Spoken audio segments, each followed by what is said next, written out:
Hello दोस्तों, तो कैसे हैं आप लोग। स्वागत है आपका study to know education YouTube channel में। अकाउंटिंग का सीरीज़ ख़त्म होने के बाद हम लोग अभी एक नया सीरीज़ स्टार्ट करने जा रहे हैं। अकाउंटिंग का क्लोज हो चुका है, इसमें कुछ एमसीक्यूज़ वगैरह आएंगे तो वो आएंगे, ठीक है। वो प्रिपेयर हो रहा है, ठीक है। कुछ दिन में आपको देखने को मिलेगा कुछ एमसीक्यूज़। और अभी हम लोग स्टार्ट कर रहे हैं बायोलॉजी सेक्शन, जो कि एक साइंस का है, ठीक है। उसके बाद हम लोग फिजिक्स भी देखेंगे और फिर उसके बाद हम लोग केमिस्ट्री भी देखेंगे, ठीक है। तो साइंस सेक्शन कंप्लीट होने के बाद और इसका टारगेट रखा गया है कि 5 to 6 डेज में कोशिश किया जाएगा कि आपको साइंस का सारा कॉन्सेप्ट क्लास मिल जाए, मतलब क्या कॉन्सेप्ट है। और एक मास्टर वीडियो टाइप चलेगा। बायोलॉजी का अगर होगा तो वो आपका थोड़ा लॉन्ग सेशन, फिजिक्स का लॉन्ग सेशन, मतलब जो भी टॉपिक है, जो भी इंपॉर्टेंट टॉपिक है जिससे कुछ क्वेश्चंस आने की ज़रूरत लगता है, तो आपको उस तरह का एक वीडियो बनेगा और उसमें बस आपको सुनना है, समझना है। अगर कुछ नोट करना है तो वो भी कर सकते हैं। तो अभी आपको साइंस का सेक्शन मिलेगा, उसके बाद फिर आपको मैथ का जो इम्पॉर्टेंट टॉपिक है, ऐसा नहीं कि सारा मैथ पूरा सीजीएल लेवल का पढ़ना है, वो नहीं। जो उससे फ्रीक्वेंसी जिस क्वेश्चन का ज़्यादा है उसी टॉपिक को हम लोग मैथ में डिस्कस करेंगे। और रीजनिंग का भी वही हाल है, मतलब उसी तरह जैसे मैथ देखेंगे उसी तरह रीजनिंग को भी देखेंगे। और फिर उसके बाद आपका जो साइंस और मैथ रीजनिंग हो गया, अकाउंट्स हो गया है, इकोनॉमिक्स का भी कुछ टॉपिक बचा है, एक दो वीडियो डालना है। और पॉलिटी का कुछ कुछ जो इंपॉर्टेंट सेक्शन जैसे फंडामेंटल राइट, वो अभी नहीं, मतलब कुछ कुछ बाकी है, वो करेंगे। फिर हम लोग स्टार्ट करेंगे करंट अफेयर, या देखते हैं करंट अफेयर का कुछ सीरीज़ होता है तो करते हैं। थोड़ा सा अनसर्टेनिटी के टाइम के अनसर्टेनिटी की वजह से थोड़ा दिक्कत हो जा रहा है, ठीक है। तो धीरे धीरे सारा चीज़ कवर करने का कोशिश किया जा रहा है। और बस कॉन्सेप्ट क्लास अब मिलेगा, कोई फाउंडेशन अभी होगा नहीं, बस टू द पॉइंट बात किया जाएगा। और करंट अफेयर वो आपको सारा देखते हैं पूरे 1 ईयर का, 2020 से लेकर 21 तक का देखते हैं। कुछ एमसीक्यू टाइप होगा तो उस हिसाब से बात किया जाएगा। या जो फ्रीक्वेंसी करंट अफेयर का है, जैसे अवार्ड्स हो गया, जो एक्सरसाइज वगैरह हो गया, तो वो सबका करंट अफेयर का कुछ लाने का कोशिश किया जा रहा है, ठीक है। वो धीरे धीरे सब होगा। तो अभी आज के सेशन में हम लोग पढ़ेंगे बायोलॉजी को, जिसमें आज बायोलॉजी में ब्लड चैप्टर लिया गया है, जो कि आपका एक ही वीडियो होगा। और इसी में जितने कॉन्सेप्ट्स होते हैं ब्लड्स का सारा देने का कोशिश किया जाएगा, और ये सारे एग्ज़ाम के लिए इम्पॉर्टेंट होगा, ठीक है। और आपको थोड़ा सा लंबा सेशन है, पेशेंस रख के देखना है, लॉन्ग वीडियो समझ के नहीं छोड़ देना है। हम सिर्फ टू द पॉइंट बात करेंगे, कोई ज़्यादा उसमें थ्योरी नहीं है, बस हम जो बोलना है, जो पॉइंट है बस वही बोलेंगे, और उसके अलावा और कुछ नहीं है। और बस आपको एज ए, अगर आप पहले से पढ़ चुके हैं तो उसको आप कंसीडर करके इसको देख सकते हैं। अगर आप नहीं पढ़े तो ये फाउंडेशन नहीं है, बट एक तरह से कॉन्सेप्ट क्लास है जो कि आपको सारा रिवाइज हो जाएगा, ठीक है। तो आज हम लोग देखने जा रहे हैं ब्लड को। तो ब्लड आपका यहाँ पे टॉपिक है, जो कि बायोलॉजी का एक इम्पॉर्टेंट सेक्शंस है, जिसमें ब्लड से, और इसमें 4-5 टॉपिक वो भी आपको नाम बता देते हैं। बायोलॉजी में देखिए आपका सेल होगा, ब्रेन होगा, और आपका ब्लड तो यहाँ पे है ही। और आपका कौन सा सेक्शन आ जाएगा, स्केलेटन सिस्टम होगा, रेस्पिरेटरी सिस्टम होगा, और आपका कौन सा सेक्शन आता है, और एक्स एक्स एक्स क्या कहते हैं उसको, एक्सेक्टरी सिस्टम। और आपका कौन सा सेक्शन है, आपका ब्रेन हो गया, स्केलेटन सिस्टम हो गया, बॉटनी। हाँ, बॉटनी से भी कुछ क्वेश्चन आता है, बॉटनी वगैरह देखा जाएगा, इसमें किया जाएगा। तो ये सब कुछ सेक्शंस हैं। और हाँ, न्यूट्रिशंस और डिजीज़, ये तो क्वेश्चन इंपॉर्टेंट टॉपिक है और इसको आपको देखना है। तो ये सब टॉपिक इसमें कवर होगा, ठीक है। तो आज हम लोग देखते हैं ब्लड को, ठीक है। तो ब्लड का अभी हम स्टार्ट करते हैं सेशन, ठीक है। अब यहाँ पे देखिए, हम लोग ब्लड का अगर बात करें तो ब्लड क्या है, एक कनेक्टिव टिश्यू है आपका। हम ये जो सारा भी नोटेशन दे रहे हैं, डिनोटेशन, इसका पीडीएफ आपको मिल जाएगा। ट्राई करेंगे कि हर एक स्लाइड में एक एक इंडिविजुअल टॉपिक जाए। और इससे पहले हम रिकॉर्ड कर चुके थे सारा वीडियो, कुछ टेक्निकल एरर की वजह से क्या हुआ, लास्ट में वो नहीं कंक्लूड हो पाया अच्छे तरीके से, तो थोड़ा डिले हो रहा है, कोई बात नहीं। तो ब्लड क्या है, एक आपका कनेक्टिव टिश्यू है। कनेक्टिव टिश्यू मतलब संयोजी ऊतक। संयोजी ऊतक कहने का मतलब क्या है, क्यों इसको कहा जाता है। तो ब्लड क्या होता है कि हर एक पार्ट, अपने बॉडी के हर एक पार्ट में वो ट्रैवल करता है, मतलब मूव करता है, मतलब जहाँ उसको जाना है वहाँ जाता है, ठीक है। तो ब्लड क्या है, शरीर के भागों को एक दूसरे से जोड़ता है, इसलिए इसको हम लोग कनेक्टिव टिश्यू कहते हैं। और अगर इसके पीएच का मान बात करें तो इसके पीएच का वैल्यू होता है 7.4। 7.4 इसका क्या होता है, पीएच होता है। तो इसका मतलब क्या है कि अगर ये एसिडिक है, अगर कोई भी लिक्विड अगर एसिडिक होता है तो उसका वैल्यू 7 क्या है, एक बेस पॉइंट है। अगर उसका वैल्यू एसिडिक है तो वो 7 से कम होगा, अगर वो वैल्यू बेसिक है तो 7 से ज़्यादा होगा, ठीक है।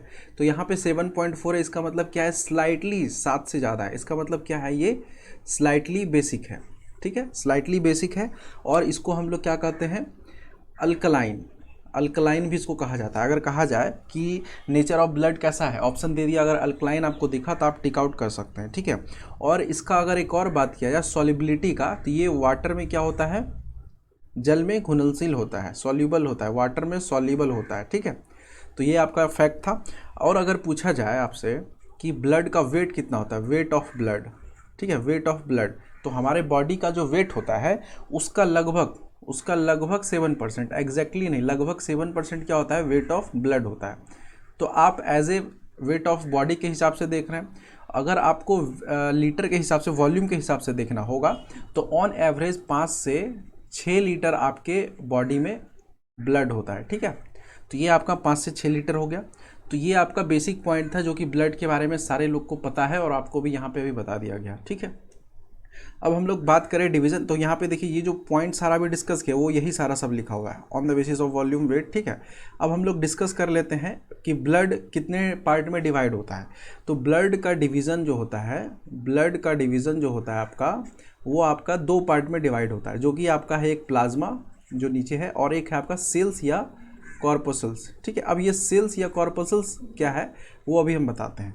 तो प्लाज्मा का पहले बात कर लेते हैं। यहाँ पे इस स्लाइड में हम सिर्फ प्लाज्मा का बात करेंगे, ठीक है। तो अच्छा, प्लाज्मा का स्लाइड्स आगे बना हुआ है, ठीक है। तो यहाँ पे देखिए हम थोड़ा सा डिवाइड करके बता देते हैं। प्लाज्मा और सेल्स और कॉर्पोसल्स 2 पार्ट में डिवाइड होता है। अब प्लाज्मा क्या है, इसमें कुछ पार्ट है वो प्लाज्मा का अलग अभी टॉपिक चलेगा, उसमें पढ़ेंगे। तो सेल्स एंड कॉर्पोसल्स कहने का मतलब क्या है कि सेल्स हम उसको कहते हैं जिसमें सेंटर रहता है। सेंटर कहने का मतलब वैसा सेल जिसमें सेंटर रहता है। अगर सेंटर रहता है तो माइटोकॉन्ड्रिया भी होगा, मतलब एनर्जी हाउस, ठीक है। और कॉर्पोसल्स हम उसको कहते हैं जिसमें सेल्स जो है, सेंटर जो है वो प्रेजेंट नहीं होता है। इसका मतलब माइटोकॉन्ड्रिया भी आपका प्रेजेंट नहीं होगा, तो उसको हम लोग क्या कहते हैं, कॉर्पोसल्स। और सेल्स, सेल और कॉर्पोसल्स में क्या डिफरेंस है वो आपको पता चल गया। अब सेल्स एंड कॉर्पोसल्स का अगर बात किया जाए तो ये भी आपका 3 पार्ट में डिवाइड होता है। ये है आरबीसी, और ये है आपका डब्ल्यूबीसी, और ये है आपका प्लेटिलेट्स, ठीक है। आरबीसी, डब्ल्यूबीसी और प्लेटिलेट्स,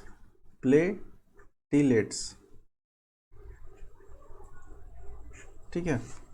आरबीसी, डब्ल्यूबीसी और प्लेटिलेट्स, ये 3 पार्ट में, डबल टी हो गया यहाँ पे, ठीक है। आरबीसी, डब्ल्यूबीसी और प्लेटिलेट्स, ठीक है। तो ये आपका 3 पार्ट में डिवाइड होता है, सेल्स और कॉर्पोसल्स। अब इसमें कौन सा सेल है, कौन सा कॉर्पोसल है, वो आपको आरबीसी वाला जब टॉपिक आएगा तो उसमें हम लोग पढ़ेंगे। तो अभी यहाँ पे आपको बता दिया गया सेल्स एंड कॉर्पोसल 3 पार्ट में डिवाइड है। प्लाज्मा का एक अलग डिवीज़न है, ब्लड का जो मेन पार्ट होता है, जिसमें लगभग आपका प्लाज्मा कितना होता है, अगर देखा जाए तो 55% आपका प्लाज्मा होता है टोटल ब्लड का, और बाकी का बचा क्या होता है 45%, वो आपका कॉर्पोसल्स या सेल होता है, जिसमें आपका सारा आपको बता दिया गया, आरबीसी हो गया, डब्ल्यूबीसी हो गया, ठीक है, वो सब सारा रहता है, ठीक है। तो ये आपका है। और हम आगे चलते हैं प्लाज्मा वाले स्लाइड में। अब यहाँ पे हम लोग सिर्फ प्लाज्मा का बात करेंगे, तो प्लाज्मा का जल्दी से बात करके एक स्लाइड बना देते हैं। ये क्या होता है, ब्लड का एक लिक्विड पार्ट होता है, जिसमें 55% आपका क्या होता है, वेटेज होता है। पूरे ब्लड का, ब्लड अगर 100% है तो 55% आपका लिक्विड पार्ट होता है प्लाज्मा। और इसके कलर का अगर बात किया जाए, कलर, तो ये आपका कौन सा कलर का होता है, येलो कलर का होता है, ठीक है। आपका ये येलो कलर का होता है। और अगर इसमें कंपोजिशन देखा जाए, ठीक है, अगर इस 55% का फर्दर कंपोजिशन अगर आपको देखना है तो आपका देखिए मैक्सिमम क्या होता है, वाटर होता है इसमें 92% के आसपास, 92% के आसपास इसका वाटर होता है। और अगर आपका देखा जाए 92% के अलावा कितना परसेंट बढ़ गया, 8%, जिसमें से आपका 7% क्या होता है कि प्लाज्मा जो इसका होता है, इसका प्रोटीन होता है, प्लाज्मा प्रोटीन। तो प्लाज्मा प्रोटीन वो भी अभी डिवाइड करके बताएंगे। और बाकी का जो बचा 1% है वो आपका क्या होता है, सॉल्ट होता है ब्लड का, या उसका कुछ मिनरल्स होता है। मिनरल्स में क्या क्या आ जाता है, मिनरल्स में आपका जो आ जाता है जैसे सोडियम हो गया, और जैसे आपका क्या हो जाता है मिनरल्स में क्या आ जाता है, और जैसे पोटाशियम हो गया, आपका पोटाशियम हो गया, सोडियम हो गया, और आपका कौन सा मिनरल आ जाता है, जैसे HCO3 हो जाता है, ठीक है। तो ये सब सारा मिनरल्स है, ठीक है। तो ये मिनरल्स 1% में आता है, ठीक है। और ये 7% में आपका प्लाज्मा प्रोटीन आता है। तो प्लाज्मा प्रोटीन का भी आपको डिवीज़न बता देते हैं कितने तरह का प्लाज्मा प्रोटीन होता है। अगर प्लाज्मा प्रोटीन का बात करें तो पहला होता है आपका एल्ब्यूमिन, ठीक है, एल्ब्यूमिन होता है, वर्ड सुनिएगा वो लिख लीजिएगा, हम शॉर्ट में लिख रहे हैं, थोड़ा सा राइटिंग पैड पे फास्ट लिखना थोड़ा सा भी डिफ़िकल्ट है, स्टार्टिंग है इसलिए, तो हम अभी शॉर्ट लिख रहे हैं, धीरे धीरे वो हो जाएगा, ठीक है। तो प्लाज्मा प्रोटीन क्या है आपका, एल्ब्यूमिन है। और अगर इसमें बात की, एक होता है ग्लोबुलिन, GLOBULIN, ठीक है, और एक आपका होता है फाइब्रिनोजन, ठीक है, 3, और एक आपका चौथा होता है आपका प्रोथ्रोम्बिन, ठीक है, fibrinogen FIBRINOGEN, prothrombin PROTHROMBIN, thrombin. तो ये आपका प्रोथ्रोम्बिन, फाइब्रिनोजन और ग्लोबुलिन, और ये है आपका ए से एल्ब्यूमिन। तो ये आपका क्या है, 7% है जो कि प्लाज्मा का पार्ट है। प्लाज्मा प्रोटीन 4 पार्ट में डिवाइड होता है और बाकी का 92% क्या है आपका, वाटर है। तो इसका मतलब क्या है कि वाटर 92% है, तो ज़्यादा इसमें फ्लूइडिटी होगा, मतलब ज़्यादा लिक्विड फॉर्म में होगा, लिक्विडिक स्टेट में होगा, ठीक है। तो ये है आपका 92%। इसका मतलब प्लाज्मा क्या करता है, ब्लड को फ्लो करने में हेल्प करता होगा, ठीक है। तो इससे भी आपको पता चला, अभी वर्क भी हम इसमें बताएंगे, ठीक है। अब यहाँ पे देखिए, ये जो 4 आपका प्रोटीन दिख रहा है, ये सब क्या करता है, अगर इसका वर्क का बात किया जाए तो इसका वर्क क्या है, ये क्या करता है, हेल्प करता है किसमें, ब्लड क्लॉटिंग में। अगर ब्लड आपको क्लॉटिंग करना है तो उसमें ये क्या करता है, हेल्प करता है। और आपका जो 1% है वो आपको बता दिया गया, हेल्प करता है ब्लड क्लॉटिंग में, ठीक है। और इसमें अगर एक चीज़ और डिफ्रेंशिएट कर देते हैं, यहाँ पे छोटा सा हम ये बता देते हैं, क्योंकि ये एग्ज़ाम में कहीं कहीं क्वेश्चन देखा गया ऐसा कि अगर हम लोग ब्लड से फाइब्रिनोजन प्रोटीन जो है आपका वो निकाल दें, माइनस कर दे, ब्लड से फाइब्रिनोजन प्रोटीन निकाल दे, तो उसको हम लोग कहते हैं सीरम, ठीक है, SERUM, सीरम, ठीक है।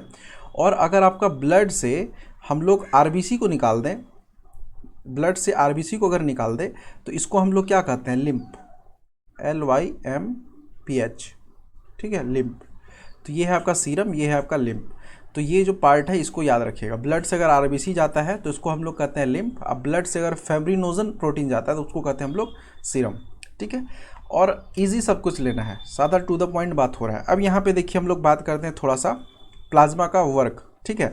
तो वर्क जानने से पहले अगर आपसे एक चीज़ पूछा जाए कि हम लोग का जो वेन्स होता है उसमें रक्त का थक्का क्यों नहीं जमता है, या क्या कारण है नहीं जमने का, तो इसका कारण क्या है कि एक एंटी क्लॉटिंग एजेंट होता है, एंटी क्लॉटिंग एजेंट होता है जिसका नाम है आपका क्या, हिपैरिन, एंटी क्लॉटिंग एजेंट है जिसका नाम है हिपैरिन, ठीक है।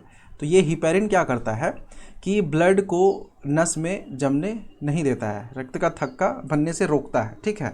और ये हिपैरिन बनता कहाँ है, तो हिपैरिन आपका बनता है LIVER, लीवर, ठीक है, लीवर में आपका हिपैरिन बनता है। फॉर्मेशन ऑफ हिपैरिन क्या होता है, लीवर में। और इसका यहाँ पे वर्क अब देख लेते हैं, वर्क ऑफ प्लाज्मा। तो वर्क ऑफ प्लाज्मा क्या होता है, पहला वर्क, तो वर्क क्या हो गया इसका, ये पूरे बॉडी में प्लाज्मा ब्लड को फ्लो करता है, ब्लड फ्लो में इसका काम है, ठीक है, ब्लड को फ्लो करवाता है, ठीक है। और अगर बात किया जाए सेकंड नंबर पे, ये क्या करता है, रक्त को थक्का जमने में हेल्प करता है प्लाज्मा। अभी जस्ट जो प्रोटीन चारों पढ़े तो वो चारों क्या करता है, ब्लड क्लॉटिंग में आपको हेल्प करता है, ब्लड क्लॉटिंग में, ठीक है। और आपका थर्ड का बात किया जाए तो ये रक्त के पीएच को भी कंट्रोल करता है, control pH value of blood, control pH of blood, ठीक है, ब्लड के पीएच को कंट्रोल करता है। और इसका फोर्थ वर्क अगर देखा जाए तो शरीर के टेम्परेचर को भी ये कंट्रोल करता है। इसका मतलब क्या है, बॉडी टेम्परेचर को भी कंट्रोल करता है। तो 4 काम आपको समझ में आ गया, ब्लड का फ्लो, फिर उसके बाद ब्लड का ये कोगुलेशन जो होता है रक्त का थक्का जमने में, और पीएच को भी कंट्रोल करता है, और ये आपका बॉडी टेम्परेचर को भी कंट्रोल करता है। तो ये है टोटल आपका प्लाज्मा के बारे में वर्क क्या है प्लाज्मा का।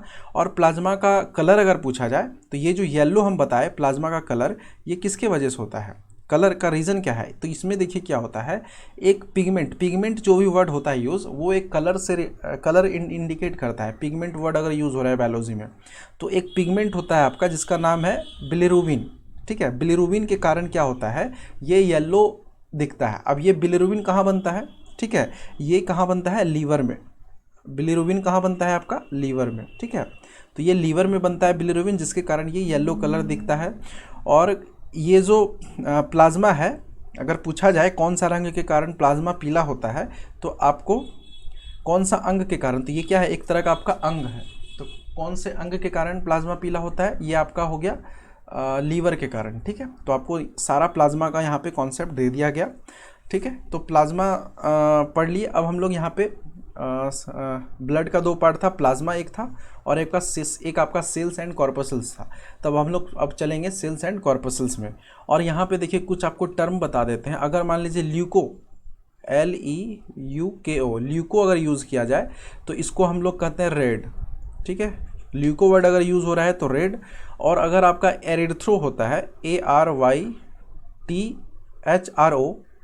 ठीक है, तो ये आपका वर्ड जो होता है, ये आपका रूट वर्ड, ल्यूको होता है वाइट, सॉरी, ल्यूको होता है वाइट और एरिथ्रो होता है रेड। ठीक है, ल्यूको होता है वाइट, ल्यूको होता है वाइट और एरिथ्रो होता है रेड। तो इसको कट कर लीजिए। ठीक है, और आपका अगर पूछा जाए साइड्स, ठीक है, CYTES, तो इसका मतलब होता है क्या, सेल। अगर साइड्स पूछा जाए तो इसको कहते हैं हम लोग सेल या कॉर्पसल्स। ठीक है, तो इसको हम लोग काउंट करेंगे। और जो भी पढ़ेंगे हम लोग साइट्स, तो ल्यूकोसाइट्स, एरिथ्रोसाइट्स, इसका मतलब ल्यूकोसाइट्स WBC को कहेंगे, एरिथ्रोसाइट्स RBC को कहेंगे। तो वो हम अभी जस्ट आपको अब चलते हैं हम लोग सेल एंड कॉर्पसल्स में। तो सेल एंड कॉर्पसल्स का जो टाइप होता है वो आपके सामने नीचे RBC, WBC, प्लेटलेट्स। तो RBC को सबसे पहले हम लोग इस स्लाइड में पढ़ेंगे। तो इसके पहले थोड़ा सा हम इंट्रोडक्शन ले लेते हैं, फिर RBC को इंडिविजुअली पढ़ेंगे। तो RBC का फुल फॉर्म क्या होता है, रेड ब्लड कॉर्पसल्स। तो रेड ब्लड यहाँ पे क्या है, कॉर्पसल्स, ये वाला C कॉर्पसल्स है। तो इसका मतलब क्या है, ये कॉर्पसल्स, इसका मतलब क्या हुआ कि इसके अंदर सेंटर नहीं होगा। ठीक है, वो आपको हम इंडिविजुअली जब RBC पढ़ेंगे तो उसमें डिस्कस करेंगे। ठीक है, तो यहाँ पे आपका रेड ब्लड कॉर्पसल्स हुआ। अगर इसका साइंटिफिक नेम का बात किया जाए तो RBC का साइंटिफिक नेम क्या होता है, एरिथ्रोसाइट्स, जो अभी हम जस्ट पीछे बताए। ठीक है, एरिथ्रोसाइट्स। और अगर WBC के साइंटिफिक नेम का बात किया जाए तो इसको हम लोग क्या कहते हैं, ल्यूकोसाइट्स, ल्यूकोसाइट्स, LEUCOCYTES। ठीक है, ल्यूकोसाइट्स।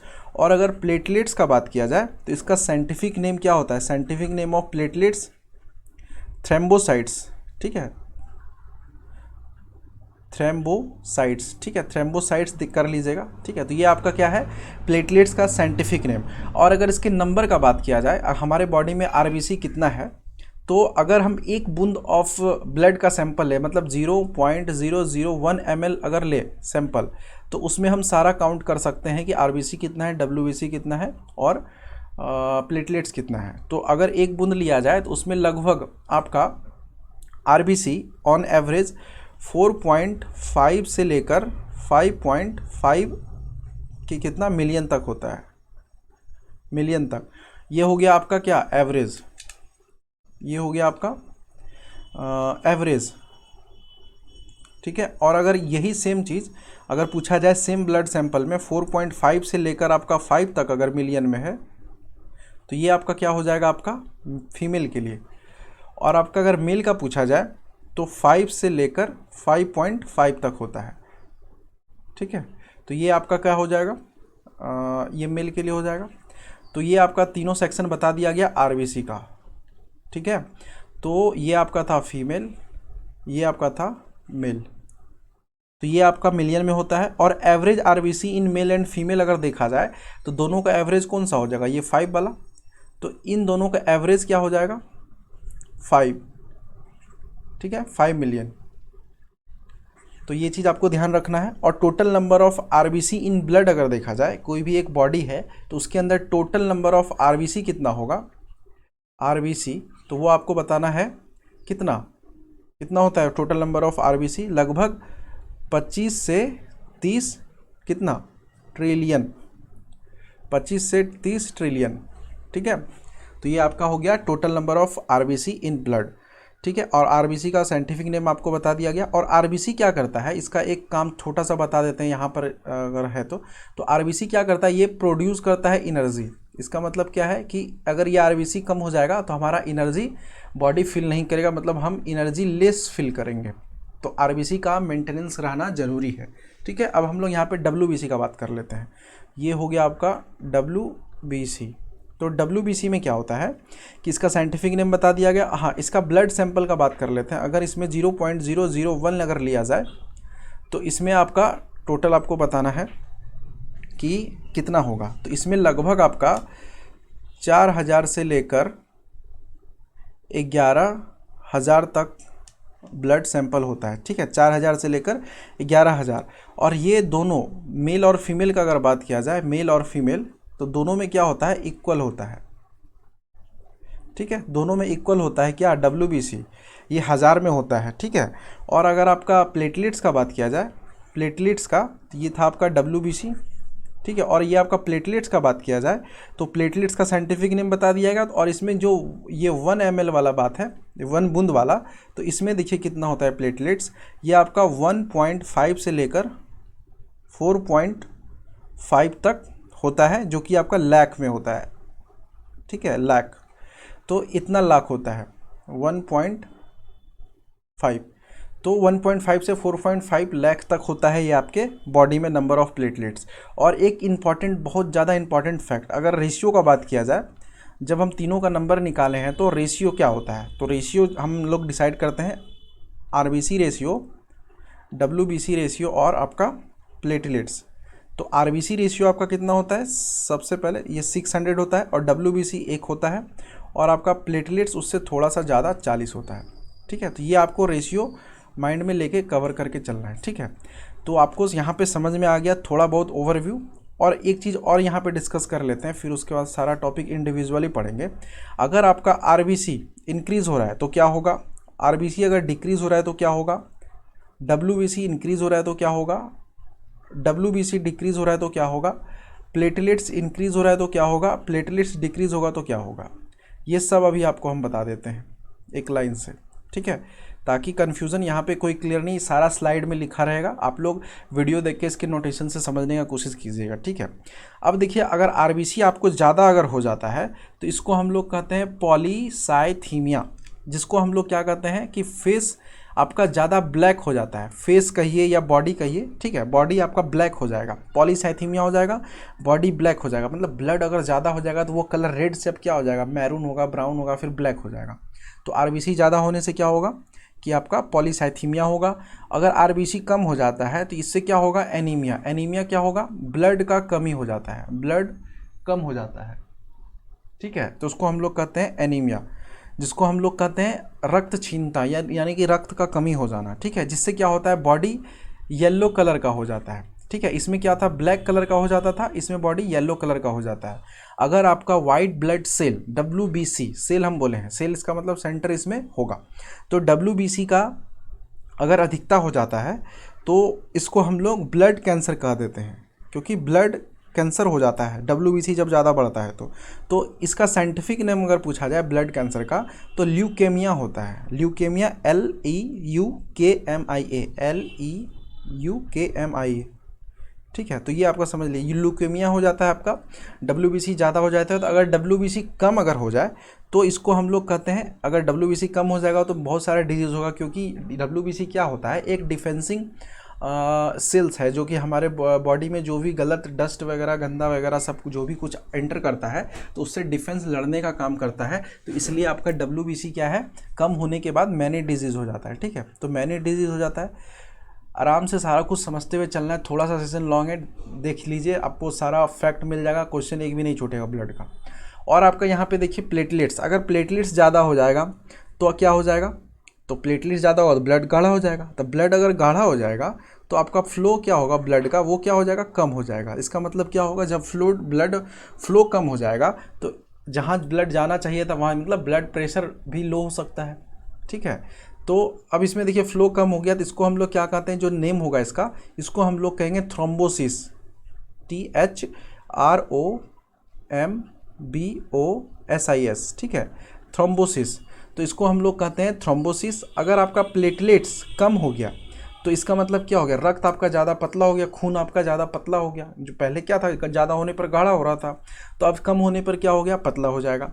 जब ये पतला हो जाएगा तो ये ज़्यादा इसमें लिक्विडिटी आ जाएगा। मतलब यहाँ पे अगर मान लीजिए कि प्रेशर थोड़ा सा ही बढ़ा तो कहीं से भी खून निकलना स्टार्ट, तो यहाँ पे ब्लीडिंग सिस्टम आपका जो है ना बढ़ जाएगा। इसका मतलब प्लेटलेट्स जब कम हो जाता है तो ब्लीडिंग सिस्टम बढ़ जाएगा, मतलब किसी भी एरिया से आपका ब्लड निकलना स्टार्ट हो जाता है। ठीक है, तो उसको हम लोग कहते हैं प्लेटलेट्स का कम होना। जब प्लेटलेट्स कम हो जाता है तो इसको हम लोग क्या कहते हैं, प्लेटलेट्स जब कम हो जाता है तो साइंटिफिक नेम अगर बात किया जाए तो इसको हम लोग कहते हैं हीमोमॉर्फेज। हीमोमॉर्फेज, ठीक है, HEAMO, ठीक है, MORPHASE, ठीक है, हीमोमॉर्फेज। पी नहीं होता है, MORHAG होता है, ठीक है, HAG, ठीक है। तो इसको कहते हैं हम लोग हीमोमॉर्फेज।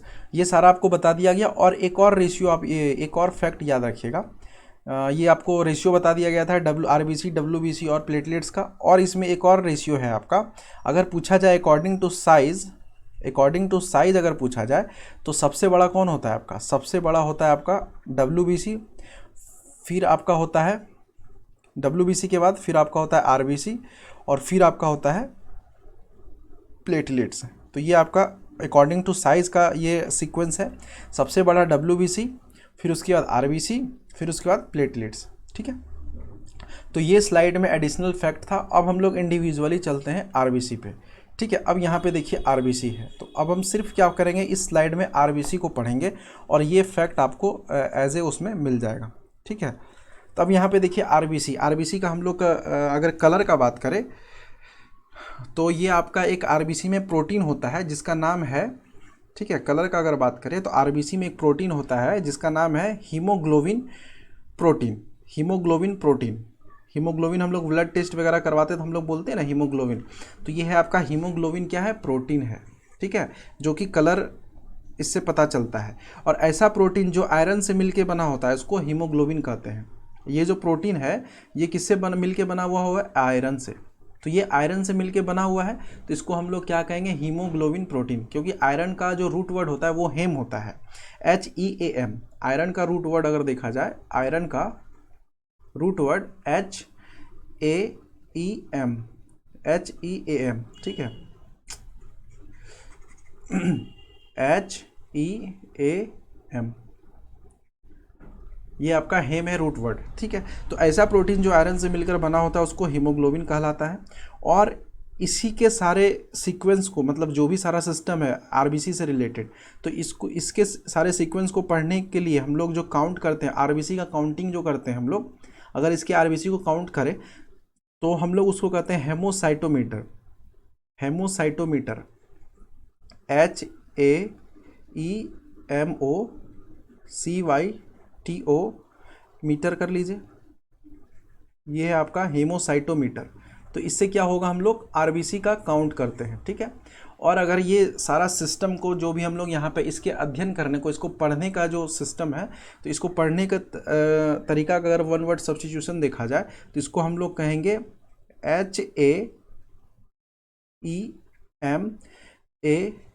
HAEMATOLOGY, haematology. ठीक है, हेमेटोलॉजी, इसको हम लोग क्या कहेंगे, हेमेटोलॉजी। तो सिर्फ आपको वर्ड समझना, ये है हेमेटोलॉजी, ये है आपका हेमोसाइटोमीटर, जिसमें हम लोग RBC को काउंट करते हैं। अगर इसमें पूछा जाए कि सेंट्रल मेटल क्या है आपका हीमोग्लोबिन का, हीमोग्लोबिन जो प्रोटीन है यहाँ पे जो हम बताए, तो इसमें सेंट्रल मेटल क्या है आपका, तो सेंट्रल मेटल क्या है इसमें, आयरन। ठीक है, तो ये आपको समझना था। अब यहाँ पे देखिए स्टडी ऑफ ब्लड जो हम लोग बात किए, यहाँ पे बता ही दिए, हेमेटोलॉजी स्टडी ऑफ ब्लड होता है। और हीमोफीलिया जो रोग होता है वो भी आपका ब्लड से रिलेटेड होता है, एक डिजीज़ होता है हीमोफीलिया। ठीक है, हीमोफीलिया एक डिजीज़ होता है, ठीक है, जो कि आपका रिलेटेड होता है ब्लड से, तो ब्लड से रिलेटेड होता है। और हीमोग्लोबिन की जो संख्या है ब्लड में वो कितना होता है, अगर पूछा जाए कि number of haemoglobin in blood, तो वो कितना होता है, वो आपका होता है 12 से 16 ग्राम पर डेसीलीटर। ठीक है, 12 से 16 ग्राम पर डेसीलीटर होता है। और हम अगर एज ए यूनिट काउंट करें तो लगभग 10 यूनिट का होता है। ठीक है, 10 यूनिट का आपका हीमोग्लोबिन होता है इन ब्लड, हीमोग्लोबिन का, ठीक है। और अगर इसमें फीमेल का बात किया जाए तो यहाँ पे दो डिवीज़न हो जाएगा, एक हो जाएगा आपका फीमेल, एक हो जाएगा आपका मेल। तो फीमेल में अगर बात किया जाए तो 12 से 15 यूनिट के आसपास होता है, ठीक है, 12 से 15 यूनिट के आसपास होता है आपका क्या इसमें फीमेल में। यूनिट मतलब वही 10 मिलीलीटर का अगर यूनिट लिए उसमें से देखा जाए, मतलब ये आपका हो जाएगा 12 से 15 यूनिट। और अगर मेल का बात किया जाए तो इसमें 13 से लगभग 16 यूनिट आपका होता है, ठीक है। तो ये आपको बता दिया गया कि आरबीसी का जो हीमोग्लोबिन का जो नंबर होता है ब्लड में, ये है आपका हीमोग्लोबिन का यहाँ से, ठीक है। तो ये है आपका, अब हम लोग इसमें यहाँ तक पढ़ चुके हैं।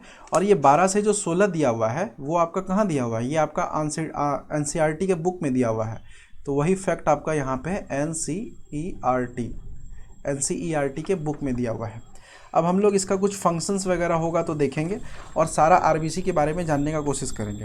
अगर फंक्शन ऑफ हीमोग्लोबिन पूछा जाए कि हीमोग्लोबिन का फंक्शन क्या है, क्योंकि यहाँ पे हीमोग्लोबिन से ही बना है ना आरबीसी, तो आरबीसी अगर हीमोग्लोबिन से बना है तो फंक्शन ऑफ हीमोग्लोबिन क्या हो जाएगा, फंक्शन ऑफ हीमोग्लोबिन तो वो आपका क्या हो जाएगा, ऑक्सीजन का पूरे बॉडी में संचार कराना, मतलब ट्रांसपोर्ट कराना। क्या करता है, बॉडी में ऑक्सीजन को ट्रांसपोर्ट करता है। और ये क्या करता है, ऑक्सीजन ट्रांसपोर्ट हो गया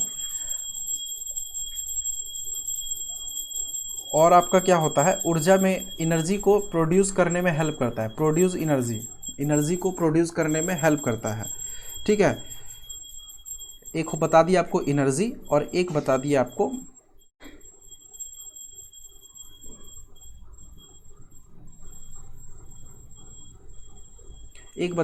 एनर्जी और एक बता दिया आपको क्या, ऑक्सीजन का ट्रांसपोर्ट करने में क्या हेल्प करता है, हीमोग्लोबिन, और आपका एनर्जी प्रोड्यूस करता है। अगर आपके बॉडी में हीमोग्लोबिन कम है तो आपको वो हेल्प नहीं करेगा, ठीक है। एक यूनिट हीमोग्लोबिन से कितने ऑक्सीजन अणु जुड़े होते हैं,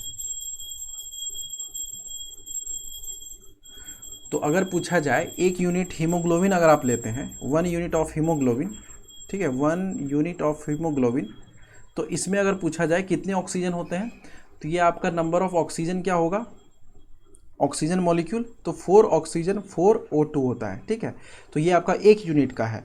अगर पूछा जाए तो एक यूनिट में कितने ऑक्सीजन परमाणु होते हैं, ऑक्सीजन परमाणु मतलब ऑक्सीजन एटम, तो टोटल आपका कितना हो जाएगा, 8 ऑक्सीजन, क्योंकि 4 यहाँ आगे में मल्टीपल है और बाकी मॉलिक्यूल देखिए 2 है, O2 में होता है, तो एक ऑक्सीजन मॉलिक्यूल में 2 आइटम होता है, तो यहाँ पे टोटल 8 आइटम हो गया। और ये है आपका टोटल मॉलिक्यूल और ये है आपका एटम, ठीक है। तो ये आपका हीमोग्लोबिन का सारा फैक्ट चल रहा है। और आपका हीमोग्लोबिन का अधिकतम क्रियाशीलता अगर पूछा जाए कि आपका हीमोग्लोबिन हमेशा सबसे ज़्यादा रिएक्टिव कब होता है, अगर रिएक्शन ऑफ हीमोग्लोबिन पूछा जाए तो ये आपका सबसे ज़्यादा रिएक्टिव किस में होता है, कार्बन मोनोऑक्साइड में, मतलब CO में, कार्बन मोनोऑक्साइड में। मगर इसके अलावा भी कुछ और कंपाउंड या कुछ ऐसा है मॉलिक्यूल जो कि उसमें ज़्यादा रिएक्टिव होता है, तो उसका सीक्वेंस हम लिख लेते हैं। सबसे पहले ज़्यादा रिएक्टिव होता है कार्बन मोनोऑक्साइड में, और फिर उसके बाद ऑक्सीजन O2 में रिएक्टिव होता है। अगर ज़्यादा ऑक्सीजन है तो ज़्यादा हीमोग्लोबिन रिएक्टिव करेगा। फिर आपका CO2 में होता है, और फिर आपका जो रिएक्टिव होता है वो आपका SO2 में होता है। तो ये आपका सीक्वेंस है आपका, ठीक है, जो कि आपको जानना है।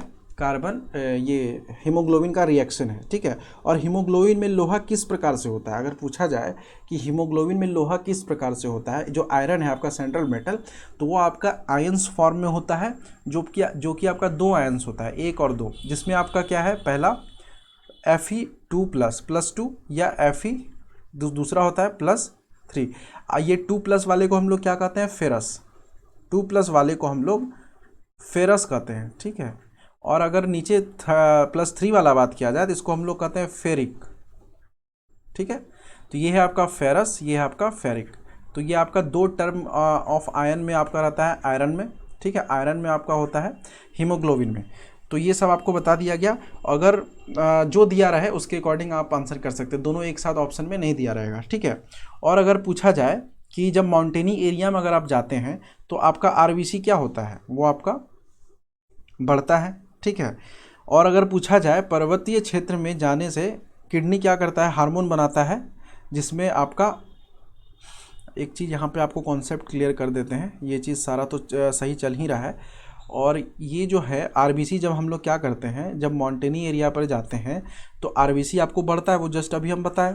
तो आरबीसी जो बढ़ रहा है तो इसका क्या रीज़न है बढ़ने का। तो जब क्या होता है, जब हम लोग माउंटेनी एरिया में जाते हैं तो हमारे किडनी से जो है ना एक तरह का हार्मोन्स निकलता है, जिसका नाम क्या है, हार्मोन्स जो निकलता है किडनी से उसका नाम है आपको एरिथ्रोप्रोटीन। एरिथ्रोप्रोटीन, ठीक है, जो कि एक हार्मोन है जो कि आरबीसी किडनी से निकलता है, और ये क्या करता है, आरबीसी को बढ़ाने में हेल्प करता है, ठीक है। एरिथ्रोप्रोटीन ये आपको याद रखना है, ठीक है। एरिथ्रोप्रोटीन ERTHROPIOTIN, ठीक है, एरिथ्रोप्रोटीन जो कि आपको ये आरबीसी को बढ़ाने में हेल्प करता है, तो ये आपको याद रखना है, ठीक है। और जब क्या होता है ब्लड में कार्बन डाइऑक्साइड की मात्रा बढ़ जाती है तो ब्लड का पीएच मान क्या हो जाएगा। अगर हम ब्लड में CO2 बढ़ा दिए तो जो मेरा बेसिसिटी था 7.4 था ब्लड का बेसिक वैल्यू, वो आपका क्या हो जाएगा, एसिड की तरफ ट्रांसफ़र होना स्टार्ट हो जाएगा। इसका मतलब क्या है कि आपका 7.4 से वैल्यू 7 की ओर जाएगा या 7 से कम हो जाएगा। तो पीएच मान जब घटने लगता है तो ब्लड का एसिडिटी नेचर, एसिडिक नेचर जो होता है ब्लड का, वो आपका क्या होगा, घट जाता है, ठीक है। जब आपका ब्लड का घट नहीं बढ़ जाता है, एसिडिटी अगर आपके ब्लड का बढ़ गया, जिसके कारण क्या होगा कि O2 का जो कैरी करने का प्रोसेस है ऑक्सीजन मॉलिक्यूल का, जो आरबीसी ऑक्सीजन मॉलिक्यूल कैरी करता है वो कम कर देगा। और जब जैसे ही ऑक्सीजन कम होता है तो हमारे बॉडी में ब्लड है, तो हमारे बॉडी में ब्लड है तो हमको भी क्या होगा, ऑक्सीजन कम मिलेगा। जब हमको ऑक्सीजन कम मिलेगा तो यहीं पे क्या हो जाएगा, हमको वीकनेस आने लगेगा। इसका मतलब क्या है कि ये CO2 के वजह से, अगर CO2 का मात्रा अगर बढ़ गया हमारे बॉडी में तो हम लोग वीकनेस फील करते हैं। अगर CO2 का मात्रा नॉर्मल है, ऑक्सीजन अगर मेंटेनेंस नॉर्मल है तो हम लोग वीक फील नहीं करते। इसलिए जब आपको वीकनेस लगे तो खुली हवा में भी जाके आप लोग ऑक्सीजन ले सकते हैं, थोड़ा सा आपको एनर्जी ज़रूर मिलेगा, ठीक है। अब यहाँ पे हम ये सारा फैक्ट बताएं। अब यहाँ पे इस इतना सा सारे एरिया में अब आपको वो बेसिक फैक्ट बताएंगे जिसमें आपको सारा डिस्कस होना है। तो सबसे पहले अगर सेफ का बात किया जाए तो आरबीसी का सेफ कितना होता है, कैसा होता है, आरबीसी का सेफ होता है बाय कॉनकेव। बाय कॉनकेव कैसा होता है, कॉनकेव लेंस देखें तो उसी को आप लैंडस्केप कर दिए, तो ये हो गया आपका बाय कॉनकेव। और इसमें अगर बात किया जाए सेंट्रल का, तो आरबीसी में सेंट्रल नहीं होता है। सेंटर अगर बात किया जाए तो आरबीसी में सेंटर नहीं होता है, क्योंकि ये कॉर्पोसल्स है, रेड ब्लड कॉर्पोसल्स। कॉर्पोसल्स में सेंटर नहीं होता है, बट कुछ ऐसे लिविंग थिंग्स हैं जिसके आरबीसी में सेंटर होता है, वो अभी एक्सेप्शन में बता ही देते हैं। जैसे आपका कैमल हो गया या लांबा हो गया, जो ये एनिमल्स हैं इसके आरबीसी में सेंटर होता है, ठीक है। ये आपका एक्सेप्शन है, याद रखिएगा, ऑप्शन अगर देता है तो मार सकते हैं, ठीक है। और यहाँ पे अगर बात किया जाए कि सेंटर नहीं होता है तो इसी कारण से इसको हम लोग क्या करते हैं, कॉर्पोसल्स कहते हैं, ठीक है। इसी कारण हम इसको क्या करते हैं, कहते हैं कॉर्पोसल्स कहते हैं। अगर ये सेंटर होता तो ये कॉर्पोसल्स नहीं सेल कहलाता, ठीक है। तो ये आपका सेंटर नहीं होने की वजह से इसको कॉर्पोसल्स कहते हैं। अगर ये सेंटर नहीं है तो इसका मतलब क्या है कि माइटोकॉन्ड्रिया भी इसमें अवेलेबल नहीं होगा। जब हम लोग सेल चैप्टर पढ़ेंगे तो वैसे सेल में जिसमें सेंटर नहीं होता है तो उसमें माइटोकॉन्ड्रिया भी नहीं होता है। तो जब ये माइटोकॉन्ड्रिया नहीं है और ये सेल्स में सेंटर भी नहीं है, जब सेंटर नहीं है तो आपका जो सेल्स है वो रिस्पिरेशन कैसे लेगा, सांस कैसे लेगा। तो इसलिए इसको हम लोग क्या कहते हैं कि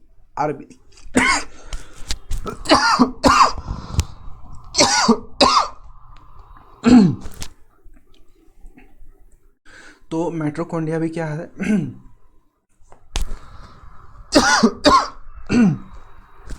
माइटोकॉन्ड्रिया क्या है, आपका सेल्स का एनर्जी हाउस है, जो कि ये नहीं होता है। तो जब एनर्जी हाउस नहीं है तो कभी कभी क्या होता है, आरबीसी आपका एज ए डेड सेल के तरह भी काम करता है, ठीक है। तो आरबीसी क्या हुआ, मृत कोशिका के तरह भी काम करता है कभी कभी। और जब माइटोकॉन्ड्रिया नहीं है तो वायवीय श्वसन, जो हिंदी में हम लोग कहे क्या, रेस्पिरेशन, सांस लेना, वो सेल्स आपका सांस नहीं लेगा। और अपवाद भी आपको बता दिया गया। और इसमें देखिए एक फैक्ट और है, अगर इसका लाइफ पीरियड पूछा जाए कि कितने दिन तक ये जीवित रहता है, तो ये आपका 20 से लेकर 120, 20 से 120 डेज तक रहता है, ठीक है। और ये इसका अगर पूछा जाए फॉर्मेशन इसका कहाँ पे होता है या कहाँ से होता है, तो आपका बोन मैरो आप सुने होंगे, ठीक है। अब बोन मैरो वो भी बता देते हैं सारा इसका डिटेल। तो बोन मैरो भी आपका कितने तरह का होता है वो भी बता देते हैं। तो इसका फॉर्मेशन जो है बोन मेरो से होता है, जिसको हम लोग हिंदी में कहते हैं अस्थि मज्जा। और अस्थि मज्जा जो है ये 3 तरह का होता है, एक होता है रेड बोन मेरो, एक होता है आपका वाइट बोन मेरो, एक होता है आपका येलो बोन मेरो। जो ये 3 टाइप का बोन मेरो हो, इसका फॉर्मेशन कहाँ से होता है, तो रेड बोन मेरो से होता है। अब ये रेड बोन मेरो मिलता कहाँ है, तो रेड बोन मेरो जो है आपका 2 जगह मिलता है। एक आपका कहाँ मिलता है, कहाँ, बैक बोन में मिलता है, बैक बोन जो रीढ़ का हड्डी है। और दूसरा आपका जो है वो आपका कहाँ मिलता है, फीमर, जो जांग का हड्डी है, फीमर जो सबसे लंबा हड्डी होता है, ठीक है, जो सबसे लंबी हड्डी होती है, इसको हम लोग कहते हैं लॉन्ग बोन। तो ये दोनों कैटेगरी जो है ये आपका लॉन्ग बोन के कैटेगरी में आता है। बट अगर एक समूचा हड्डी का बात किया जाए तो वो फीमर सबसे लॉन्ग है, और बोन मेरो जो कि आपका बैक बोन में होता है। तो ये आपका आरबीसी के बारे में था। तो आरबीसी के बारे में अगर एक चीज़ ये भी पूछा जाए कि ये बोन मेरो के बारे में बता दिया गया, तो अगर पूछा जाए कि आरबीसी मरता कहाँ है, ठीक है। अच्छा, एक चीज़ ये आपको एक वो बता देते हैं कि जब हमारी बेबी जो बच्चा लोग होती है मदर के गर्भ में, तो उसमें उसको हम लोग कहते हैं एम्ब्रॉय स्टेट। तो एम्ब्रॉय स्टेट में उसको भी तो आरबीसी का ज़रूरत है, तभी तो वो सांस लेगा, ऑक्सीजन पहुँचेगा। तो उसको वहाँ पर जो एम्ब्रॉय स्टेट में आरबीसी का जो फॉर्मेशन होता है वो कहाँ से होता है, उसको कैसे मिलता है, ठीक है। तो उस समय ज़्यादा डेवलप नहीं किया रहता है बेबी अंदर में। तो वहाँ पे क्या होता है, जो एम्ब्रॉय स्टेट है आपका, तो उसमें जो आरबीसी का फॉर्मेशन होता है या आरबीसी इसको कहाँ से मिलता है, तो मदर का जो लीवर है, ठीक है, लीवर, उसी से इसको क्या होता है, आरबीसी का फॉर्मेशन होता है, और उसको आरबीसी एज ए ब्लड उसको मिलता है, जाता है, ठीक है। तो जब हम लोग एम्ब्रॉय स्टेट कब होता है ये भी जान लीजिए, जब बेबी किसी के गर्भ में 8 मंथ तक रह जाती है, होता है 8 मंथ हो जाता है, तो इसको कहते हैं हम लोग एम्ब्रॉय स्टेट। तो इसको हम लोग कहते हैं भ्रूणीय अवस्था। इसमें आरबीसी का फॉर्मेशन मदर के लीवर से होता है। तो ये आपको बता दिया गया। और यहाँ पे देखिए क्या है कि अगर पूछा जाए कि आरबीसी का कब्रिस्तान, अगर आरबीसी डेड होता है तो वो कहाँ होता है, ठीक है। तो आरबीसी आपका डेड कहाँ होगा, आरबीसी आपका डेड कहाँ होगा, तो ये आपका होगा कब्रिस्तान। इसका पूछा जाए तो स्प्लीन होता है एक, प्लीहा हिंदी में कहा जाता है, SPLEEN, SPLEEN, स्प्लीन, इसको कहते हैं हम लोग प्लीहा। ये कि ये इसका लोकेशन अगर पूछा जाए तो हमारा जो किडनी है वो उसके किडनी के पीछे लेफ्ट साइड बाईं ओर होता है स्प्लीन, ठीक है। तो किडनी के पीछे होता है, और ये क्या है, एक तरह का ऑर्गन है, अंग है। तो इसको हम लोग कहते हैं कब्रिस्तान। बट यहाँ पे क्या है, ब्लड पूरा तरीके से मरता नहीं है, मतलब आरबीसी पूरे तरह से डेड होता नहीं है, ये कुछ दिन तक इसमें रह सकता है जीवित। हम जो 120 डेज जो बताए यहाँ पे, ये आपका डेज है, ठीक है। तो ये जो डेज बताए, तो वो डेज जो है 120 डेज मैक्सिमम है। बट यहाँ क्या होता है कि 70-80 डेज के बाद ही जो है ना आरबीसी स्प्लीन में जाना स्टार्ट कर देता है। और यहाँ पे इसका स्टोरेज पूछा जाए स्प्लीन का, तो स्टोरेज है आपका लगभग 350 से 450 ml तक, ठीक है, ml यूनिट तक तो स्टोरेज होता है। तो एक तरह से क्या होता है कि आरबीसी तो पूरा डेड नहीं होता है, बट ये एज ए ब्लड बैंक भी काम करता है, ब्लड बैंक, ठीक है। बॉडी के अंदर ब्लड बैंक अगर पूछा जाए तो एज ए स्प्लीन को भी हम लोग कहते हैं ब्लड बैंक। और अगर यहाँ पे बात किया जाए, ये डिस्ट्रॉय, फुल्ली डिस्ट्रॉय कहाँ होता है ये, तो फुल्ली डिस्ट्रॉय आपका कहाँ होता है, लीवर में, ठीक है। ये आपका फुल्ली डिस्ट्रॉय हो जाता है लीवर में। तो ये आपको सारा कॉन्सेप्ट आरबीसी का बता दिया गया।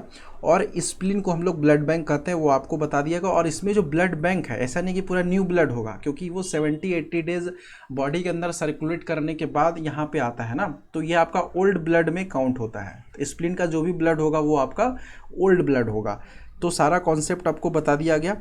और यहाँ पे आपको आरबीसी का जो भी कॉन्सेप्ट था वो आपके सामने है, कुछ क्वेश्चंस था वो भी आपको डिस्कस कर लिया गया। तो ये आपका कॉर्पसल्स है, सेल नहीं है, क्योंकि इसमें सेंटर नहीं होता है और माइटोकॉन्ड्रिया भी नहीं होता है। तो ये आपका स्लाइड फुल्ली आरबीसी को डेडिकेटेड है। अब हम लोग नेक्स्ट स्लाइड में चलते हैं। अब हम लोग क्या पढ़ेंगे, डब्ल्यूबीसी। तो ये डब्ल्यूबीसी देखिए आपके सामने है, ठीक है। अब यहाँ पे देखिए डब्ल्यूबीसी को हम लोग क्या कहते हैं, वाइट ब्लड सेल। तो यहाँ पे देखिए सेल वर्ड यूज़ हुआ है, ठीक है। तो ये सेल वर्ड यूज़ हुआ है, तो इसका मतलब क्या है कि इसके अंदर सेंटर होगा, माइटोकॉन्ड्रिया भी होगा, ठीक है। यहाँ पे कन्फ्यूज़न नहीं है, इसलिए यहाँ पे सेल यूज़ हुआ है। अब यहाँ पे थोड़ा सा कुछ इंपॉर्टेंट फैक्ट पार्ट ले लिया जाए डब्ल्यूबीसी का। इसको देखिए, इस शरीर का सोल्जर भी कहा जाता है, इसको शोल्डर ऑफ बॉडी कहा जाता है, शोल्डर ऑफ बॉडी, ठीक है।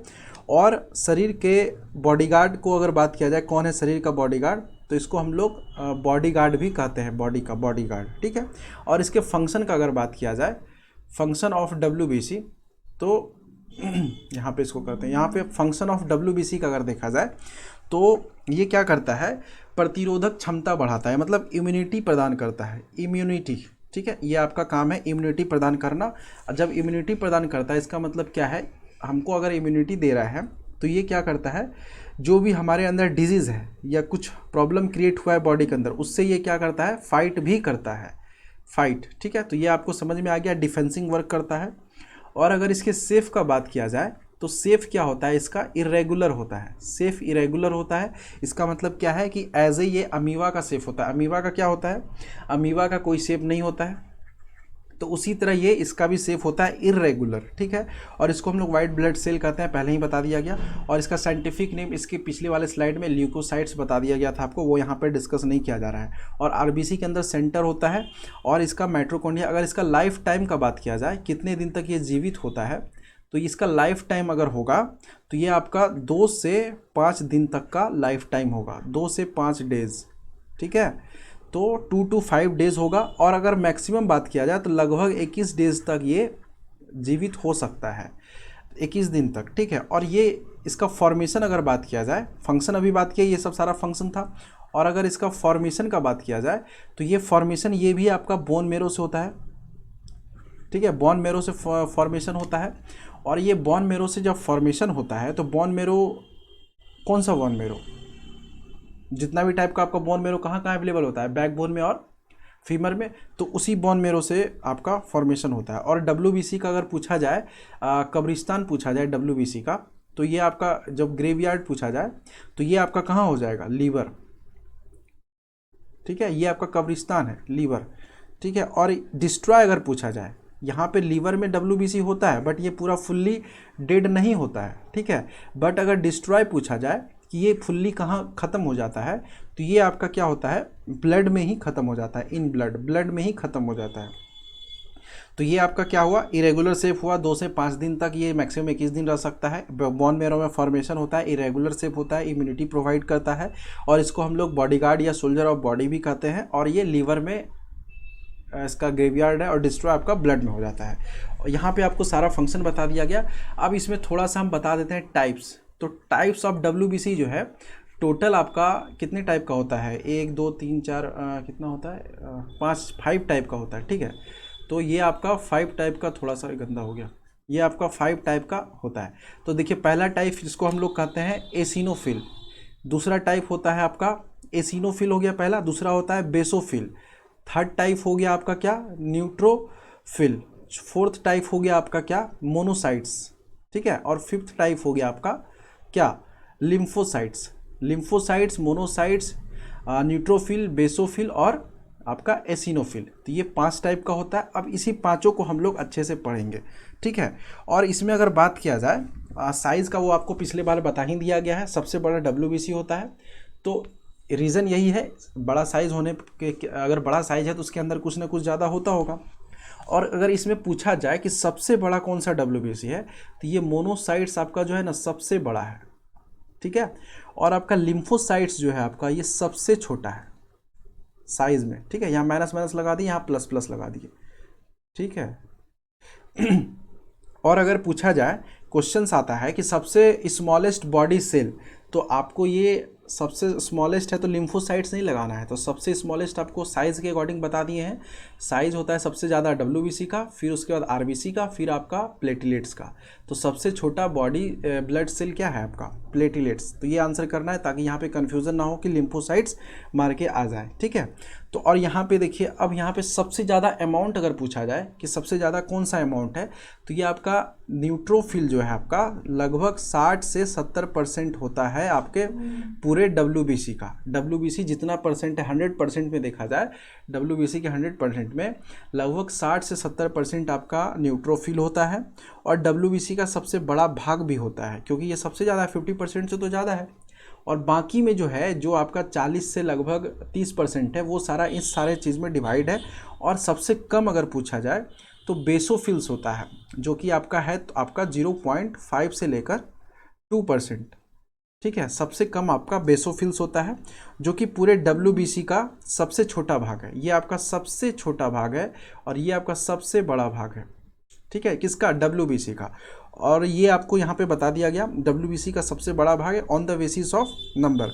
और यहाँ पे देखिए, जो आपका एसिनोफिल है, बेसोफिल है और न्यूट्रोफिल है, इसको हम लोग ग्रेनुलोसाइट्स कहते हैं। जो भी आपका सीरीज नंबर 1 एसिनोफिल, दूसरा बेसोफिल, तीसरा और यह आपका न्यूट्रोफिल, तो इसको हम लोग तीनों को क्या कहते हैं? ग्रेनुलोसाइट्स। ठीक है, ग्रेनुलोसाइट्स। ठीक है, लिख लीजिएगा ग्रेनुलोसाइट्स। क्यों कहते हैं इसको ग्रेनुलोसाइट्स? क्योंकि इसमें एक से ज़्यादा केंद्रक होता है। ठीक है, क्योंकि इसमें एक से ज़्यादा केंद्रक होता है, मतलब इसमें सेंटर जो होता है वो मोर देन 1 होता है, मोर देन 1। ठीक है, और अगर उसके बाद बात किया जाए सीरीज नंबर आपका 4 एंड 5, जिसमें आपको मोनोसाइट्स और लिम्फोसाइट्स पढ़ना है, तो सीरीज 4 एंड 5 में यहाँ पे आपको, इसको हम लोग एग्रेनुलोसाइट्स कहते हैं, एग्रेनुलोसाइट्स। ठीक है, एग्रेनुलोसाइट्स कहते हैं। और इसमें क्या होता है, क्योंकि इसमें एक केंद्रक उपस्थित होता है। ठीक है, इसमें ओनली सेंटर अगर बात किया जाए तो सिर्फ 1 होता है। तो मोनोसाइट्स और लिम्फोसाइट्स ओनली हैव 1 सेंटर, और एसिनोफिल, बेसोफिल और neutrophil more than 1 centre, having more than 1 centre. ठीक है, तो ये आपको बता दिया गया। और ये WBC का सारा डिवीज़न आपके सामने है, और यहाँ पर आपको WBC का कुछ फैक्ट्स आपको कंप्लीट बता दिया गया। ठीक है, अब यहाँ पे हम लोग बात करेंगे आगे इससे। अब यहाँ पे देखिए एसोफिल में कितना सेंटर होता है, क्योंकि हम एक से ज़्यादा बताएं। तो एसोफिल में आपका सेंटर जो होता है वो 2 होता है। ठीक है, और आपका बेसोफिल में सेंटर जो अगर पूछा जाए तो बेसोफिल में आपका सेंटर होता है 2 भी होता है और 3 भी होता है। ठीक है, तो यहाँ पे थोड़ा सा कंजस्टेड हो गया, देखिएगा। ठीक है, 2 होता है या 2 से 3 से ज़्यादा नहीं होता है। और न्यूट्रोफिल्स में अगर बात किया जाए, जो आपका न्यूट्रोफिल्स है, तो इसमें अगर पूछा जाए सेंटर, तो ये आपका अनलिमिटेड होता है। ठीक है, अनलिमिटेड सेंटर, क्योंकि आप उसको काउंट नहीं कर पा रहे, इसलिए न्यूट्रोफिल को हम लोग क्या कहते हैं? पॉलीन्यूक्लियस सेल भी कहते हैं। न्यूट्रोफिल को अगर पूछा जाए अदर नेम, न्यूट्रोफिल को अगर पूछा जाए अदर नेम, कहाँ गया न्यूट्रोफिल? ये रहा न्यूट्रोफिल कहाँ लिख दे इसको? न्यूट्रोफिल का अगर पूछा इसी में, इसको हम लोग क्या कहते हैं कि पॉलीन्यूक्लियस सेल। ठीक है, इसको हम लोग न्यूट्रोफिल को, क्योंकि इसमें अनलिमिटेड सेंटर होता है।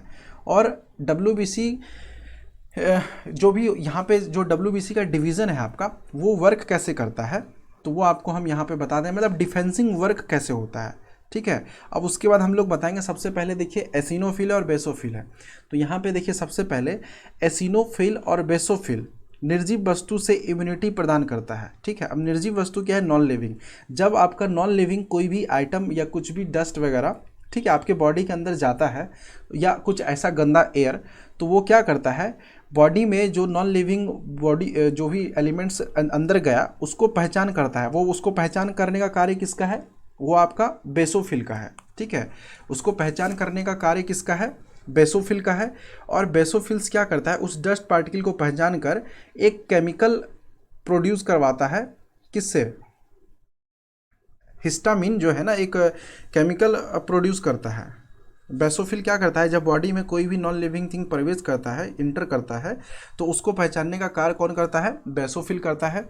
और फिर उसके बाद बेसोफिल क्या करता है? इन्फेक्टेड डस्ट पार्टिकल को पहचान कर एक केमिकल हिस्टामिन जो कि है वो स्रावित करता है, मतलब उससे निकालता है। यानी कि बेसोफिल क्या करता है? एक ये करता है हार्मोन्स, ये जो भी आप कह सकते हैं केमिकल, जिसको हम लोग कहते हैं हिस्टामिन, वो निकालता है। और उसके बाद क्या करता है? एसिनोफिल को एक्टिवेट करता है।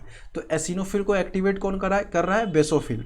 तो एसिनोफिल को एक्टिवेट करने के बाद जब एसिनोफिल एक्टिवेट हो जाता है आपका, तो फिर उसके बाद यहाँ पर आपको एलर्जी स्टार्ट हो जाता है। जब एलर्जी आपको स्टार्ट हो जाएगा, इसका मतलब क्या होगा?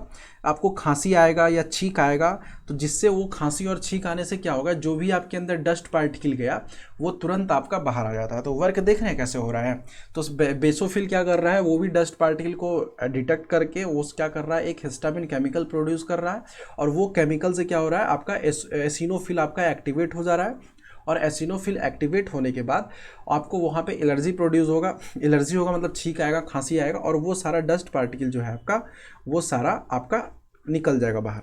तो फंक्शन ऑफ एसिनोफिल और बेसोफिल समझ में आ गया कैसे डिफेंसिंग वर्क होता है।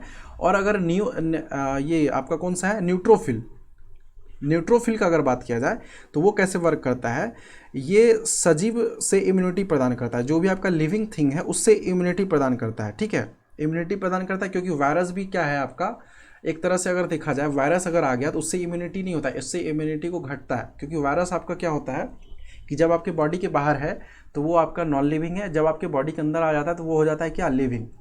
तो यहाँ पे लिविंग बॉडी के अंदर है तो लिविंग है, तो यहाँ पे सिर्फ वायरस को छोड़ के जितना भी आपका लिविंग कोई भी चीज़ है, बैक्टीरिया हो गया, फंगस हो गया, तो वो सबसे क्या करता है, इम्यूनिटी प्रदान करता है।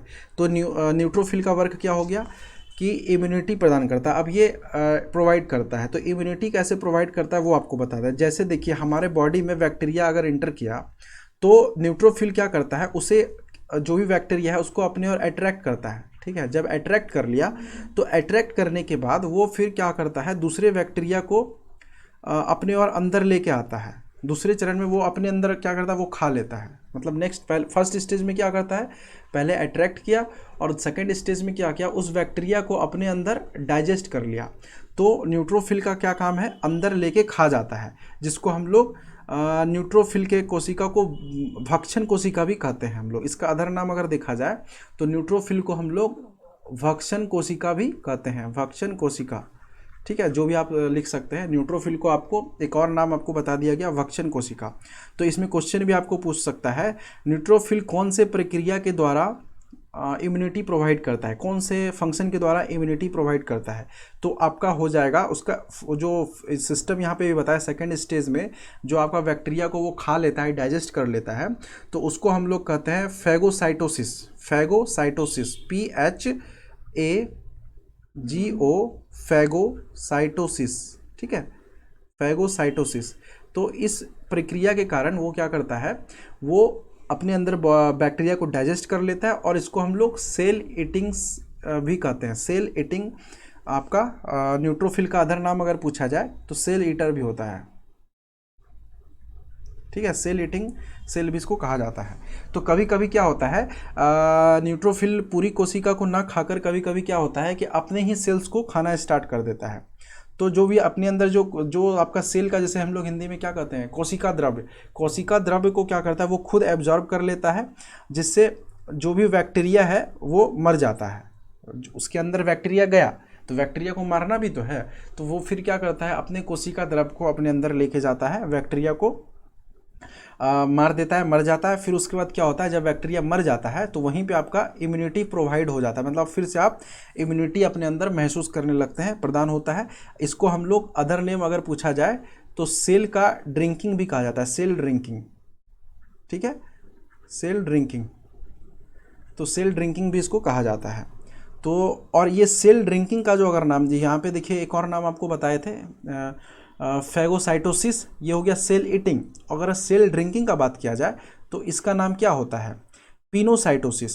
पिनो मतलब पी लिया, याद रखने के लिए बता रहे हैं, ऐसा इसका मीनिंग नहीं है, पिनोसाइटोसिस, ठीक है। तो पिनोसाइटोसिस हो गया आपका सेल ड्रिंकिंग। तो यानी कि न्यूट्रोफिल फैगोसाइटोसिस और पिनोसिस के द्वारा इम्यूनिटी आपका प्रोवाइड होता है, ठीक है। यहाँ पे 3 एलिमेंट यूज़ हुआ, न्यूट्रोफिल, फैगोसाइटोसिस और आपका पिनोसाइटोसिस। तो ये था आपका WBC का वर्क जो भी है आपका। और आपको यहाँ पे 3 बता दिया गया, एसिनोफिल, बेसोफिल, न्यूट्रोफिल, और आपको मोनोसाइट्स और लिम्फोसाइट्स का भी बताएंगे। उससे पहले हम थोड़ा सा कुछ और भी फैक्ट आपको बता दें। ये सारा WBC का आपका स्लाइड है, ये आप देख के इसको समझ सकते हैं, ठीक है। स्पेस थोड़ा सा एक ही स्लाइड में सारा भरना है तो वो थोड़ा सा दिक्कत हो जा रहा है, ठीक है। और ये यहाँ पे थोड़ा सा अलग कर लें। फिर उसके बाद देखिए अब आपको क्या पढ़ना है। अब यहाँ पे देखिए आप वर्ड सुने होंगे, एंटीजन और एंटीबॉडी, ठीक है। अब यहाँ पे हम आपको बताते हैं एंटीजन और एंटीबॉडी क्या होता है। ये है आपका एक एंटीजन, एंटीजन, और दूसरा हम लोग कहेंगे एंटीबॉडी, ठीक है। अब एंटीजन क्या होता है, वैसा हानिकारक या वैसा कोई मतलब क्या कहते हैं उसको, जो डिफेक्टिव करे, वैसा फॉरेन पार्टिकल जो बाहर से आता है, ठीक है।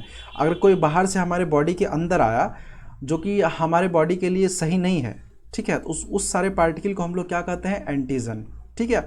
और एंटीबॉडी क्या होता है, क्योंकि हम देखिए यहाँ पे ये चीज़ समझ लीजिए अच्छे से, बाद वाले जब वो पढ़ेंगे हम लोग ब्लड ग्रुप, तो उसमें आपको ये एंटीजन एंटीबॉडी का कॉन्सेप्ट यूज़ होगा। तो एंटीजन आपको वो सारे हानिकारक पार्टिकल्स जो काम के नहीं है आपके बॉडी के लिए, अगर वो बाहर से अंदर आता है तो उस पार्टिकल को हम लोग एंटीजन कहते हैं, जो कि आता ही है, इन्वायरमेंट में बहुत सारे डस्ट होते हैं।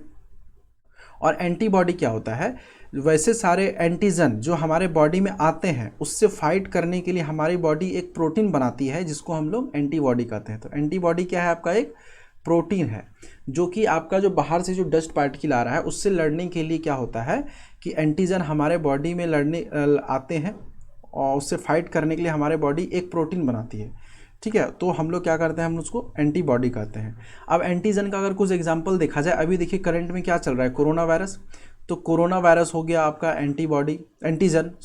एंटीजन हो गया आपका कोरोना वायरस, या आपका निपा वायरस वगैरह यूज़ हुआ था, वो भी आपका एंटीजन है।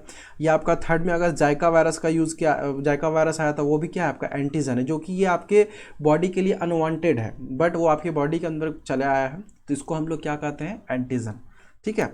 अब यहाँ पे देखिए कुछ क्वेश्चंस है, तो एंटीबॉडी आरबीसी में कौन से पार्ट से बनता है, ठीक है, आरबीसी के कौन से पार्ट से बनता है एंटीबॉडी, तो आपको आंसर करना है लिम्फोसाइट्स, ठीक है। लिम्फोसाइट्स आरबीसी के कौन से पार्ट से बनता है, तो लिम्फोसाइट्स, नहीं आरबीसी नहीं हो, यहाँ पे डब्ल्यूबीसी होगा, लिम्फोसाइट्स डब्ल्यूबीसी का पार्ट है, तो वो डब्ल्यूबीसी कर लीजिए, ठीक है। तो आरबीसी जो है आपका वो डब्ल्यूबीसी के कौन से पार्ट से बनता है, तो लिम्फोसाइट से बनता है। आपका एंटीबॉडी डब्ल्यूबीसी के कौन से पार्ट से बनता है, ठीक है, वो आपका हो गया लिम्फोसाइट्स, ठीक है, ये आपको बता दिया गया। और अगर पूछा जाए कि जो टीका लगाने का मुख्य एम अगर पूछा जाए कि हम लोग वैक्सीनेशन क्यों लगाते हैं, ठीक है, तो हम लोग वैक्सीनेशन इसलिए करते हैं, तो हमारे बॉडी के अंदर एक बॉडी पे एक मेमोरी सेल होता है, ठीक है, मेमोरी सेल इसको कहते हैं हम लोग, उसको हम लोग डेवलप करते हैं, इसलिए हम लोग क्या करते हैं, वैक्सीन लगाते हैं। और ये क्या करता है, डिफेंस का काम करता है, अगर कुछ भी बाहर से कुछ आता है तो वो उसको इम्यूनिटी प्रोवाइड करता है, वो क्या कहते हैं, उसको नष्ट करने का काम करता है, मतलब जो आपका अनवांटेड चीज़ है उसको ख़त्म करता है, ठीक है। और ये है आपका एंटीबॉडी एंटीजन के बारे में बता दिया गया। अगर फिर उसके बाद पूछा जाए कि फादर ऑफ इम्यूनोलॉजी या फादर ऑफ, अगर पूछा जाए इम्यूनोलॉजी का या फादर ऑफ वैक्सीन का पूछा जाए, तो वो आपका कौन है, एडवर्ड जेनर। तो एडवर्ड जेनर है आपका फादर ऑफ वैक्सीन या फादर ऑफ इम्यूनोलॉजी, ठीक है, वैक्सीन का भी। और सबसे पहले वैक्सीन किसके लिए लगा था, स्मॉल पॉक्स के लिए, ये भी आपको याद रखना है, स्मॉल पॉक्स के लिए सबसे पहले वैक्सीन लगा था। और इसका डिस्कवर कौन किया था, जो वैक्सीन था ये एडवर्ड जेनर ही डिस्कवर किए थे स्मॉल पॉक्स के वैक्सीन को, और ये सबसे पहले लगा था, ठीक है। और ये आपका मेमोरी सेल का अगर जीवन काल पूछा जाए, जो मेमोरी सेल है यहाँ पे, तो इसका लाइफ टाइम पूछा जाए तो इसका जीवन काल पूरा होल लाइफ होता है, जब तक आप जीवित हैं तब तक आपका मेमोरी सेल यहाँ पे बनता है, मतलब रहता है, ठीक है। और इसमें देखिए हम लोग तीन ये एसिनोफिल, वेसोफिल और ये किसका, न्यूट्रोफिल्स का बात कर चुके थे। अब हम लोग बात करते हैं मोनोसाइट्स और लिम्फोसाइट्स का, ठीक है। तो मोनोसाइट्स और लिम्फोसाइट्स क्या करता है, एडवांस में हायर लेवल की इम्यूनिटी प्रदान करता है। ये क्या करता है, इसका काम क्या है, मोनोसाइट्स और लिम्फोसाइट्स का इम्यूनिटी प्रोवाइड करना, ठीक है। मोनोसाइट्स और लिम्फोसाइट्स का क्या काम क्या है, इम्यूनिटी प्रोवाइड करना। और यहाँ पे एड्स का जो वायरस होता है बॉडी के कौन से पार्ट को डैमेज करता है, तो यहाँ पे आपका जो एड्स का जो वायरस होता है वो आपका डैमेज कौन करता है, लिम्फोसाइट्स को। एड्स जब ये डैमेज हो जाता है एड्स के कारण, तो यहाँ पे आपका क्या होता है, इम्यूनिटी टी लिम्फोसाइट्स, लिम्फोसाइट्स में भी एक पार्ट है आपका टी लिम्फोसाइट्स, ठीक है। तो वो क्या करता है, आपका एड्स का जो आपका वायरस है बॉडी वायरस को कौन से पार्ट से डैमेज करता है, लिम्फोसाइट्स, ठीक है, जिसको हम लोग कहते हैं टी हेल्पर सेल। इसको हम लोग क्या कहते हैं, टी हेल्पर सेल। इसको हम लोग क्या कहते हैं, टी हेल्पर सेल, ठीक है। तो ये आपका बहुत सारा फैक्ट है। अब हम लोग बात करते हैं कि अगर पूछा जाए आपसे कि इनमें से कौन सा इम्यूनिटी, इनमें से मतलब ऑप्शन आपको दे देते हैं। पहला अगर ऑप्शन यहाँ पे जगह, अच्छा ठीक है, ऑप्शन अगर आपको रहेगा लिम्फोसाइट्स, मोनोसाइट्स, ल्यूकोसाइट्स, न्यूट्रोफिल्स, तो आपको ल्यूकोसाइट्स आंसर करना है, ठीक है। और लिम्फोसाइट्स आपका आरबीसी का पार्ट था, लिम्फोसाइट्स वो यहाँ पे जो डब्ल्यूबीसी था ना, इसको आरबीसी कर लीजिए। आरबीसी का लिम्फोसाइट्स होता है, और नहीं ये डब्ल्यूबीसी ही रहेगा, ल्यूकोसाइट्स लिम्फोसाइट, अच्छा ये डब्ल्यूबीसी ही रहेगा, जो कि आपका ये लिम्फोसाइट्स का है, इसका पार्ट डब्ल्यूबीसी का, ठीक है। तो यहाँ पे आपको सारा क्लियर हो गया। अगर आपका पूछा जाए कौन सा इम्यूनिटी प्रदान करता है, तो आपका ल्यूकोसाइट्स क्या होगा, इम्यूनिटी प्रोवाइड करता है, ठीक है। और ये आपका डब्ल्यूबीसी का सारा चीज़ यहाँ पे आपको समराइज कर दिया गया। अब हम लोग कहाँ पे जाएंगे, प्लेटलेट्स के बारे में पढ़ेंगे। अब प्लेटलेट्स पढ़ने के बाद हम लोग पढ़ेंगे ब्लड ग्रुप के बारे में। तो यहाँ पे आपको डब्ल्यूबीसी का सारा चीज़ बता दिया गया, ठीक है। अब हम लोग चलते हैं नेक्स्ट स्लाइड में। तो यहाँ पे आपका नेक्स्ट स्लाइड है प्लेटलेट्स। अब यहाँ पे प्लेटलेट्स में देखिए क्या होगा कि अभी जस्ट कुछ देर पहले आपको बताया कि प्लेटलेट्स क्या है, सबसे छोटा ब्लड सेल है, स्मॉलेस्ट ब्लड सेल, क्योंकि सबसे बड़ा तो डब्ल्यूबीसी, फिर आरबीसी, फिर आपका प्लेटलेट्स, ठीक है। तो सबसे छोटा आपका क्या है, ब्लड सेल है।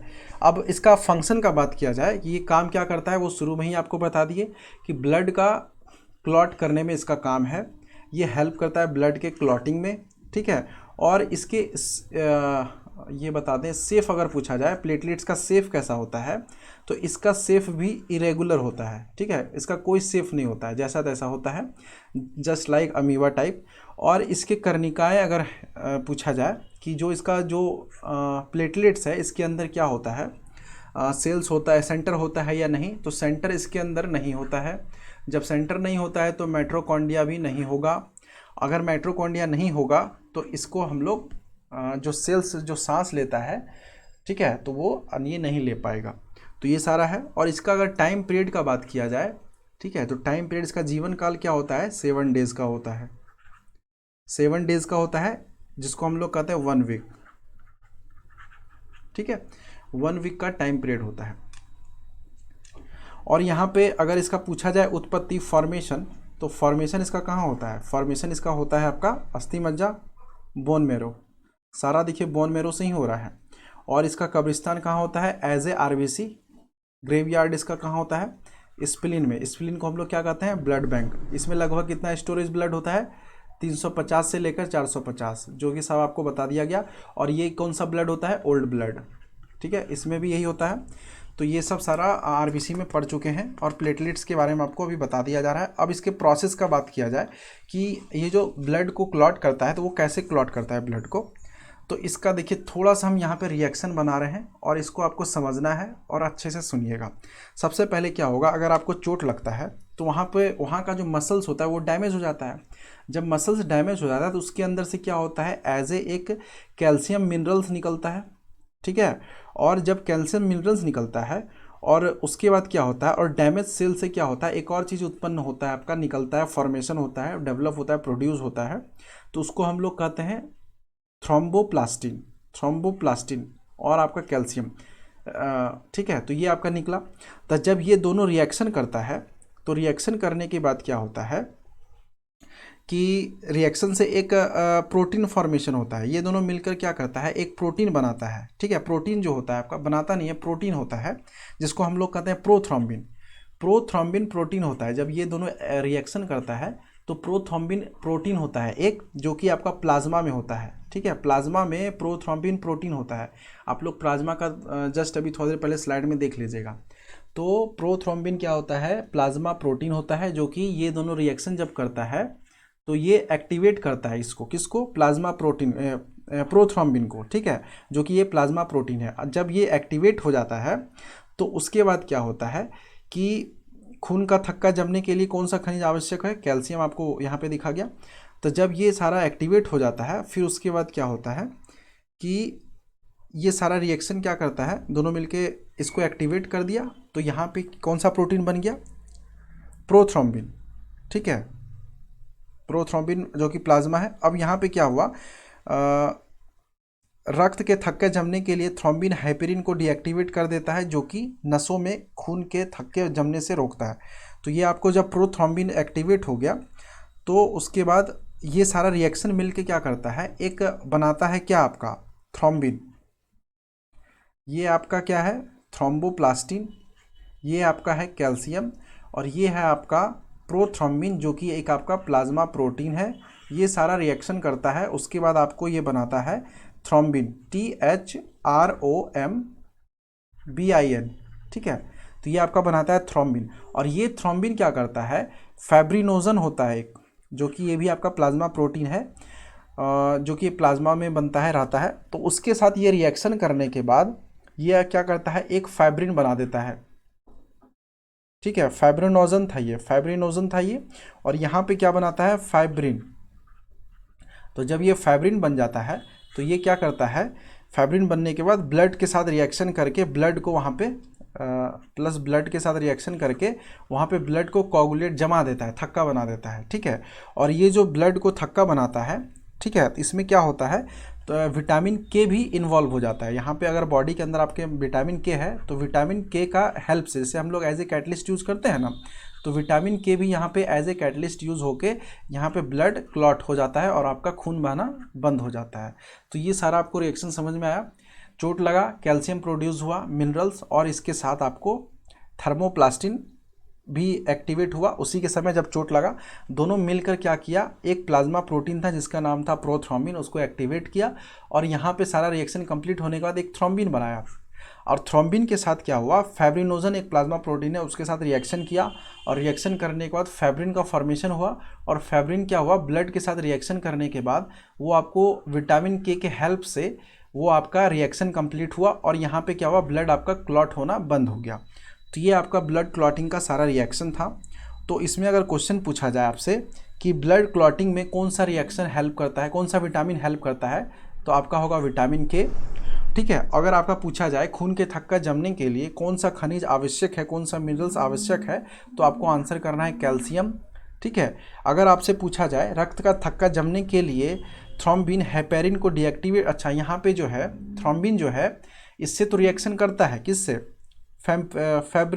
फैब्रिनोजन से, बट यहाँ पे इसका एक और काम क्या है कि जो हिपेरिन होता है उसको डीएक्टिवेट कर देता है। जब ये डीएक्टिवेट होता है तो ब्लड का जो फ्लो होता है, जो लिक्विडिटी सिस्टम है, वो बाहर जो सिस्टम है बाहर वाले सिस्टम पे रुक जाता है, बट अंदर वाले सिस्टम में वो कंटिन्यू रहता है वेंस में, ठीक है। तो यहाँ पे ये हिपेरिन भी डीएक्टिवेट हो जाता है, ये आपको समझना था। तो ये सारा आपका ब्लड क्लॉटिंग का प्रोसेस था। और इसको हम लोग खून के, अगर आपसे क्वेश्चन एक और पूछा जाए यहाँ पे कि खून का थक्का जमने में कौन कौन से एंजाइम का हेल्प होता है, तो आपका थ्रोम्बोकाइनेज एक एंजाइम होता है, थ्रोम्बोकाइनेज, ठीक है, THROMBOKINASE, और एक आपका थ्रोम्बिन जो कि आपका यहाँ पे है थ्रोम्बिन, ठीक है। तो थ्रोम्बिन क्या है, एक तरह का एंजाइम है, ठीक है, ये भी आपका, और ये एक और आपका एंजाइम है पेप्सिन। तो ये सारा तीनों मिलके आपका, ये तीनों मिलके नहीं, तीनों एंजाइम क्या करता है, ब्लड को थक्का जमाने में हेल्प करता है। बट अगर मेनली पूछा जाए तो ये थ्रोम्बिन एंजाइम है, THROMBIN, ठीक है, थ्रोम्बिन एंजाइम है जो कि आपका मेनली वर्क करता है ब्लड क्लॉटिंग में, ठीक है। और ये आपका पेप्सिन भी होता है, PEPSIN, पेप्सिन, और ये आपका थ्रोम्बोकाइनेज होता है, थ्रोम्बोकाइनेज। तो ये आपका लिख लीजिएगा थ्रोम्बोकाइनेज। तो ये आपका 3 एंजाइम है जो कि आपका ब्लड क्लॉटिंग में हेल्प करता है। तो ये आपका था प्लेटलेट्स का सारा जानकारी, ठीक है। और इसमें कुछ क्वेश्चंस है तो जो कि आपको बता दिया गया है। अगर थोड़ा सा अगर और कुछ क्वेश्चन जानना चाहें तो हम बता देते हैं कि जैसे एक वो होता है कि जब भी खून लेट थक्का जमता है तो ये रोग हीमोफीलिया कहलाता है, हीमोफीलिया, ठीक है। थक्का जो है ना लेट से जमता है, किसी किसी का थक्का जो है तुरंत जम जाता है, इसका मतलब ये सारा रिएक्शन एक्टिवेट तुरंत हो जाता है, और किसी किसी का थक्का वो लेट से जमता है, तो इसको कहते हैं हम लोग हीमोफीलिया। इसलिए हम लोग इसको हीमोफीलिया कहते हैं क्योंकि हमारी जो विक्टोरिया महारानी थी उसको ये डिजीज़ हुआ था, तो उसमें ये ब्लड क्लॉटिंग नहीं रोक पा रहा था, जिसको हम लोग एज इसको रॉयल डिजीज़ भी नाम देते हैं हीमोफीलिया को। और इसमें ब्लड क्लॉटिंग होता है बट डेट से होता है, लेट से होता है, और इसको हम लोग क्रिसमस फैक्टर भी कहते हैं। रीज़न अगर पूछा जाए क्रिसमस फैक्टर शरीर के कौन सी क्रिया से संबंधित है, तो या क्रिसमस फैक्टर या फैक्टर 11 होता है एक, उससे क्या होता है ये ब्लड क्लॉट नहीं होता है, मतलब ब्लड क्लॉटिंग से रिलेटेड है कहा जाए तो ये फैक्टर 11 या क्रिसमस फैक्टर ब्लड क्लॉटिंग से रिलेटेड है, जिसके बीमारी का नाम है हीमोफीलिया। और ये क्या करता है, क्रिसमस फैक्टर होता है नाम इसका। ये क्या करता है, ये ब्लड क्लॉटिंग देर से होता है इसमें, मतलब कभी कभी नहीं भी होता है, बहुत देर के बाद उससे उस कारण से क्या होता है कि आपके अंदर का बॉडी का जो जितना ब्लड है वो सारा निकल जाएगा। तो इसको हम लोग रॉयल डिजीज इसलिए कहते हैं कि ये आपके विक्टोरिया की रानी जो थी, महारानी, उसको हुआ था। ठीक है। और अगर एक क्वेश्चन पूछा जाए, ब्लड बैंक में ब्लड को थक्का जमाने से रोकने वाला एजेंट कौन सा है? जो हम लोग का ब्लड बैंक होता है, ब्लड बैंक वगैरह जो हम लोग जहाँ पे ब्लड रखते हैं वहाँ पे ब्लड थक्का नहीं जमता है, तो उसमें कौन सा एजेंट दिया जाता है? तो आपका आंसर क्या होगा? Sodium oxalate. सोडियम ऑक्जेलेट होगा आपका एक आंसर। और अगर दूसरा पूछा जाए, ये ऑप्शन में अगर नहीं है, तो दूसरा आपका हो जाएगा sodium citrate. Sodium citrate, sodium oxalate या सोडियम साइट्रेट, बट मैक्सिमम अगर यूज़ देखा जाए तो सोडियम ऑक्जेलेट का ही यूज़ होता है ब्लड बैंक में। तो ये आपका एजेंट है। और पूछा जाए कि जो भी आपका स्तनधारी जीव हैं, जो भी आपका मेमल्स जीव हैं, उसके अंदर रक्त के थक्का जमने वाला एजेंट कौन है? रक्त के थक्का जमने से रोकने वाला एजेंट, तो आपका उसमें भी आपका हिपेरिन होगा, क्योंकि वो सारा हम लोग के कैटेगरी में, ह्यूमंस बीइंग के भी कैटेगरी में आ जाता है हिपेरिन। बट अगर पूछा जाए कीट जो होता है, इंसेक्ट्स, कीड़ा जो होता है, तो कीड़ा के अंदर ब्लड क्लॉटिंग को रोकने वाला एजेंट कौन सा है? तो उसमें उसका नाम है हीरोन्ड्रिन। ठीक है, हीरोन्ड्रिन नाम है इसका। तो ये आपको याद रखना है। हीरोन्ड्रिन आपका कीड़ा में हो गया, इंसेक्ट्स में हो गया, कीट में हो गया, और आपका हिपेरिन हो गया आपका मेमल्स में, जो भी आपका ह्यूमन बींग्स हो गया वो सब। ठीक है। और ब्लड कैंसर में खून काफ़ी गाढ़ा होता है, इसी कारण इसको हिपेरिन का प्रयोग किया जाता है। ब्लड कैंसर के इलाज में क्या होता है? यूज़ ऑफ हिपेरिन अगर देखा जाए तो ब्लड कैंसर के इलाज में होता है, क्योंकि इसमें ब्लड कैंसर में क्या होता है, बहुत ज़्यादा प्लेटलेट्स बढ़ जाता है, तो गाढ़ा हो जाता है, तो इसको पतला करने के लिए हम लोग हिपेरिन का यूज़ करते हैं। और ये यहाँ पे हीरोन्ड्रिन जो है, इसका एक हम लोग आयुर्वेदिक सर्जरी होता है, ठीक है, उसमें भी हम लोग यूज़ करते हैं हीरोन्ड्रिन को। ठीक है। तो ये सब आपका प्लेटलेट्स का स्लाइड था। तो इसमें जो भी है सारा आप लोग वीडियो के साथ इसको एंजॉय कर सकते हैं। देखिए, टू द पॉइंट सारा फैक्ट बता रहे हैं। ठीक है। अब हम लोग बात करते हैं ब्लड ग्रुप का। तब ब्लड ग्रुप आपको पता ही है कितने टाइप का होता है। तो ये आपका टोटल 4 टाइप का होता है ब्लड ग्रुप, ए बी और ओ। तो इसी के बारे में हम लोग सारा पढ़ेंगे, ब्लड ग्रुप। ठीक है। और इस ब्लड ग्रुप के सिस्टम को हम क्या कहते हैं? ABO system. ठीक है, ABO सिस्टम कहते हैं। और ABO सिस्टम दिया कौन है? तो ये आपका कौन है? Karl Landsteiner. कार्ल लैंडस्टेनर क्या हुआ? ABO सिस्टम दिए हैं। और ABO सिस्टम के अनुसार ब्लड ग्रुप 4 टाइप के होते हैं, वो आपको बता दिया गया। और हमारे ब्लड में कुछ एंटीजन पाए जाते हैं जो RBC के ऊपर रहते हैं। जो हमारे बॉडी में जो एंटीजन पाया जाता है वो RBC के ऊपर होते हैं। और ये एंटीजन ब्लड को क्या करता है? एक स्पेशल सेफ देता है। स्पेशल सेफ देने के कारण क्या होता है, जिससे हमको पता चल जाता है कि ये कौन से ब्लड ग्रुप का है, ए है या बी है या सी है, या सी नहीं सॉरी, ए है, बी है, AB है, या आपका क्या है, O है। तो ये आपका जो ब्लड ग्रुप है इससे पता चल जाता है, RBC के ऊपर जो एंटीजन है उसके शेप से पता चल जाता है। ठीक है। तो अब आपको यहाँ पे ब्लड ग्रुप का सारा सिस्टम बताने वाले हैं, फिर आपको सारा इसी स्लाइड में सारा चलेगा। अब यहाँ पे देखिए, जो RBC के ऊपर सेफ है, तो सबसे पहले हम यहाँ पे क्या करते हैं, हम एक कॉलम बनाते हैं, एक हम लिखते हैं एंटीजन, ठीक है, और एक कॉलम हम बनाते हैं एंटीबॉडी का। ठीक है। और हमारे ऊपर जो RBC है, ठीक है, उसका हम ये RBC बना देते हैं 4, और इसके ऊपर सारा हम सेफ बताएंगे कौन सा सेफ है। अब यहाँ पे देखिए क्या है, ये है मान लीजिए आपका A, ये है आपका AB, ये है आपका कौन सा B, और ये है आपका O। अगर हम देखा जाए एंटीजन, तो एंटीजन अगर ए कैटेगरी, A का सेफ कैसा होता है? A का सेफ मान लीजिए कुछ थोड़ी देर के लिए कैसा होता है A का सेफ, और AB का सेफ, अगर A का सेफ यहाँ पे हम सेफ बना देते हैं, A का सेफ कैसा होता है? ऐसा। B का सेफ कैसा होता है? ऐसा। ठीक है। और O का सेप क्या होता है? जी कुछ नहीं होता, ब्लैंक होता है, डॉटेड। ठीक है। तो अब यहाँ पे देखिए A है, तो RBC के ऊपर कौन सा सेफ रहेगा? ये स्क्वायर वाला। तो ये चारों तरफ बनाना है आपको। ठीक है। और यहाँ पे AB है, तो इसका मतलब दोनों मिक्स होगा, एक होगा ऐसा और एक होगा आपका ऐसा, एक होगा ऐसा और एक होगा आपका ऐसा। और यहाँ पे अगर B का बात किया जाए तो B में क्या होगा? चारों तरफ ट्रायंगल वाला ही होगा। ठीक है। ये आपका सेप है, इससे आपको पता चलेगा कि आपका एंटीजन जो है आपके बॉडी में वो किस ब्लड ग्रुप का, ये सब क्या आपका एंटीजन है। तो एंटीजन का सेफ जिस टाइप का होता है वो आपके आरबीसी के ऊपर रहता है, जिससे पता चल जाता है कि आपका ब्लड का कौन सा ग्रुप है। और ऑक्सीजन का, ये ऑक्सीजन कर रहे हैं, ओ ग्रुप का अगर बात किया जाए तो इसका कोई सेफ नहीं होता, ये ब्लैंक है। तो जब ये देखिए, अब इसका एंटीबॉडी का अगर बात किया जाए तो एंटीबॉडी क्या होगा, इसका ए है तो इसके एंटी में क्या होगा, बी होगा, तो इसको हम लोग स्मॉल में लिखते हैं बी। तो इसका एंटीबॉडी क्या होता है, एज ए एरो शेप, इसको अगर मान लीजिए ऐसा है। और अगर ये और इसमें देखिए एंटीबॉडी होगा ए, तो इसमें क्या होता है, एंटीबॉडी नहीं होता। अगर ए बी ग्रुप का बात किया जाए तो इसमें एंटीबॉडी नहीं होता है।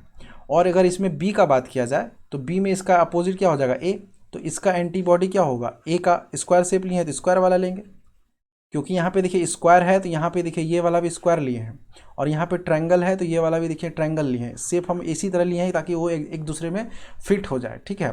और अगर यहाँ पे ओ का बात किया जाए, ओ ग्रुप का, तो इसका एंटीबॉडी क्या होगा, ए बी, तो ए बी का मिक्स होगा, यानी कि इसमें दोनों होगा, एरो वाला भी और स्क्वायर वाला भी, ठीक है।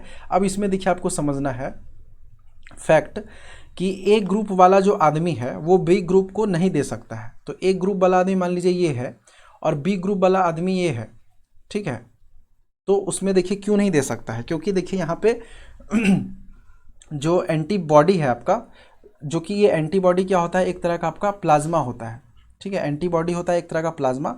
इसमें देखिए क्या है फैक्ट, ए ग्रुप वाला जो भी आदमी है वो बी ग्रुप वाले को नहीं दे सकता है, ए बी को नहीं दे सकता है, ठीक है। और इसमें अगर बी ग्रुप का बात किया जाए तो बी ग्रुप वाला जो आदमी है वो ए को नहीं दे सकता है, क्योंकि उसका एंटी बॉडी मैच नहीं कर रहा है, ठीक है। क्योंकि यहाँ पे देखिए क्या है, एक सेकेंड आपको बता दे रहे हैं, नहीं दे सकता है। और ये देखिए ए जो है आपका एंटीजन, तो एंटीजन में देखिए क्या है, शेप स्क्वायरल है, ठीक है। बट यहाँ पे जो आपका एंटीबॉडी है, जो आपका ये ब्लड ग्रुप बी है, तो उसमें देखिए कैसा शेप लग रहा है, एरो। तो एरो वाला जो एंटीजन है वो इसमें मैच करेगा क्या, नहीं मैच करेगा। जब हम मान लीजिए ऐसा शेप है, मेरे ए ग्रुप में एंटीजन मेरा स्क्वायरल शेप है, स्क्वायरल शेप है, तो वो आपका बी वाले में मैच करेगा, नहीं करेगा। तो यहाँ पे सीधा नहीं दे सकते हैं, ठीक है। और बी वाला क्या करता है, ए को नहीं दे सकता है। अगर पूछा जाए ओ ए के बारे में, तो ए क्या करता है, ए बी को जो आदमी है उसको क्या कर सकता है, दे सकता है, क्योंकि ए के ऊपर जो आपका एंटीजन है वो ए बी वाले में देखिए वो स्क्वायरल है, ठीक है, तो वो फिट हो जाएगा। तो यहाँ पे ए ग्रुप वाला ए बी को दे सकता है। तो इसलिए हम लोग क्या करते हैं, ए बी ब्लड ग्रुप वाले को यूनिवर्सल एक्सेप्टर, अगर ए बी का पूछा जाए तो इसको हम लोग यूनिवर्सल एक्सेप्टर कहते हैं। इसका मतलब क्या है कि इसमें दोनों तरह के एंटीजन का प्रेजेंस होता है, इसलिए हम लोग क्या करते हैं, इसको यूनिवर्सल एक्सेप्टर कहा जाता है। इसमें एंटीबॉडी नहीं होता है, एंटीबॉडी कहने का मतलब जो इसको रोके, तो वो आपका नहीं होता है। और इसमें दोनों टाइप के एंटीजन लेने का क्षमता होता है, तो इसको हम लोग क्या कहते हैं, यूनिवर्सल एक्सेप्टर, किसको, ए एंड बी को, ठीक है।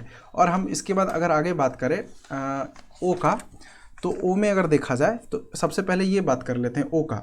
तो ओ वाला आदमी जो है, ओ वाला आदमी वो ए ब्लड ग्रुप वाले को ब्लड दे सकता है, क्योंकि देखिए ओ में क्या है कि इसमें दोनों होता है, बट इसका एंटीजन नहीं होता है, एंटीबॉडी इसमें दोनों होता है। तो ये ओ क्या करता है, ए को भी दे सकता है, और ओ क्या करता है, बी को भी दे सकता है। तो इसलिए हम लोग ओ को क्या कहते हैं, यूनिवर्सल डोनर कहते हैं, क्योंकि इसमें दोनों टाइप के एंटीबॉडी होते हैं। और यहाँ पे ओ ग्रुप वाले आदमी को हम लोग यूनिवर्सल डोनर कहते हैं। और due to absence of antibody, antibody इसमें जो होता है ना, एंटीबॉडी एब्सेंस होता है, ओ ब्लड ग्रुप वाले को सिर्फ ओ ही ले सकता है। अगर ओ ब्लड ग्रुप को ब्लड चाहिए तो सिर्फ ओ ही दे सकता है, ठीक है। बट ओ ब्लड ग्रुप वाला किसी को अगर ब्लड देना चाहे तो ये किसी को भी दे सकता है, क्योंकि इसमें देखिए दोनों तरह का एंटीबॉडी होता है, बट इसमें एब्सेंस ऑफ इसमें जो है ना एब्सेंस ऑफ एंटीबॉडी होता है, एंटीजन होता है, ठीक है, एंटीजन इसमें एब्सेंस होता है। नहीं, इसमें जो है ना एंटीजन इसमें एब्सेंस होता है, और आपका एंटीबॉडी इसमें दोनों का होता है, ए और बी दोनों का, ठीक है। और यहाँ पे देखिए आपको ओ को हम लोग यूनिवर्सल डोनर कहते हैं, और आपका क्या था, ये ए बी को आपका यूनिवर्सल एक्सेप्टर कहते हैं। तो ये चीज़ सारा आपको समझ में आ गया। और यहाँ पे एक टर्म होता है आर एच फैक्टर, ठीक है। तो आर एच फैक्टर में देखिए हम लोग बता देते हैं, एक था लैंड स्टीनर, और जो ये आर एच फैक्टर को डिस्कवर किया है, तो ये आर एच फैक्टर भी इसी में बता दें या एक और है? अच्छा, इनहेरिटेंस वाला आ गया, तो यहाँ पे हम आर एच फैक्टर को बता देते हैं। तो ये है आपका आर एच फैक्टर। तो आर एच फैक्टर या इसको हम लोग क्या कहते हैं, डी सिस्टम। तो डी सिस्टम में क्या होता है, इसको हम लोग फुल फॉर्म अगर देखा जाए तो इसको हम लोग कहते हैं रेसिस फैक्टर, जो कि एक मंकी का प्रजाति होता है, इसको हम लोग कहते हैं रेसिस फैक्टर, RHESUS, ठीक है, रेसिस फैक्टर। तो आर एच फैक्टर जो है इसका डिस्कवर अगर पूछा जाए तो लैंड स्टेनर इसके डिस्कवर किए हैं, और ब्लड ग्रुप का कार्ल मार्क्स तो आपको बता ही दिया गया। और ये लैंड स्टेनर डिस्कवर किए हैं, लैंड स्टेनर एंड दो आगे हैं जिसका नाम है Wiener, Landsteiner and Wiener, दो मिलके इसका डिस्कवर किए हैं। आर एच फैक्टर एंटीजन के कारण होता है, ठीक है, आर एच फैक्टर एंटीजन के कारण होता है। एंटीजन मतलब आरबीसी के अंदर कोई ऐसा पार्टिकल जो आरबीसी के अंदर पड़ा, एंटीबॉडी, ठीक है, तो एंटीबॉडी पड़ा तो उसके कारण क्या हो गया, आर एच फैक्टर यहाँ पे प्रोड्यूस हो गया, ठीक है, जो कि आपका एंटीजन में होता है। तो एंटीजन मतलब इसका अगर शेप देखा जाए तो कुछ मतलब मान सकते हैं कुछ अलग शेप बना लीजिए, जो कि आपका इसको हम लोग कहते हैं डी एंटीजन, डी एंटीजन, ठीक है, डी एंटीजन इसको कहा जाता है। और अगर आरबीसी पर डी एंटीजन प्रेजेंट होता है, अगर आरबीसी, ये जैसे आरबीसी है, ठीक है, और आरबीसी पर अगर डी एंटीजन प्रोड्यूस करता है, प्रेजेंट होता है तो उसमें ब्लड ग्रुप अगर पूछा जाए, ये अच्छा सबसे पहले ये बता दें, आर एच फैक्टर जो हम लोग यूज़ करते हैं, ब्लड ग्रुप का नेचर पता करना है, ये आपका पॉजिटिव है या निगेटिव है, तो वो आपका आर एच फैक्टर से पता चलता है। तो आपके आरबीसी पे अगर आर एच फैक्टर प्रेजेंट है, तो अगर प्रेजेंट है आर एच फैक्टर तो आपका ब्लड ग्रुप होगा पॉजिटिव, अगर प्रेजेंट नहीं है आपका आर एच फैक्टर, ठीक है, तो आपका ब्लड ग्रुप होगा निगेटिव, ठीक है। तो आपका अगर आरबीसी पर डी एजेंट अनुपस्थित है, डी एंटीजन जो कि आर एच फैक्टर का अदर नाम है डी एंटीजन, अगर आरबीसी में वो प्रेजेंट है तो आपका ब्लड ग्रुप पॉजिटिव होगा, पॉजिटिव, बी पॉजिटिव, ए पॉजिटिव जो कहते हैं। और अगर आपका प्रेजेंट नहीं है तो ये आपका बी नेगेटिव, ए नेगेटिव होगा, ठीक है। तो ये सब आपको बता दिए। और ये नेगेटिव ब्लड ग्रुप वाले व्यक्ति पॉजिटिव को ब्लड नहीं दे सकता, ये आपको याद रखना है। अगर कोई भी आर एच फैक्टर पॉजिटिव वाला व्यक्ति है तो वो नेगेटिव ब्लड ग्रुप वाले व्यक्ति को ब्लड नहीं दे सकता है।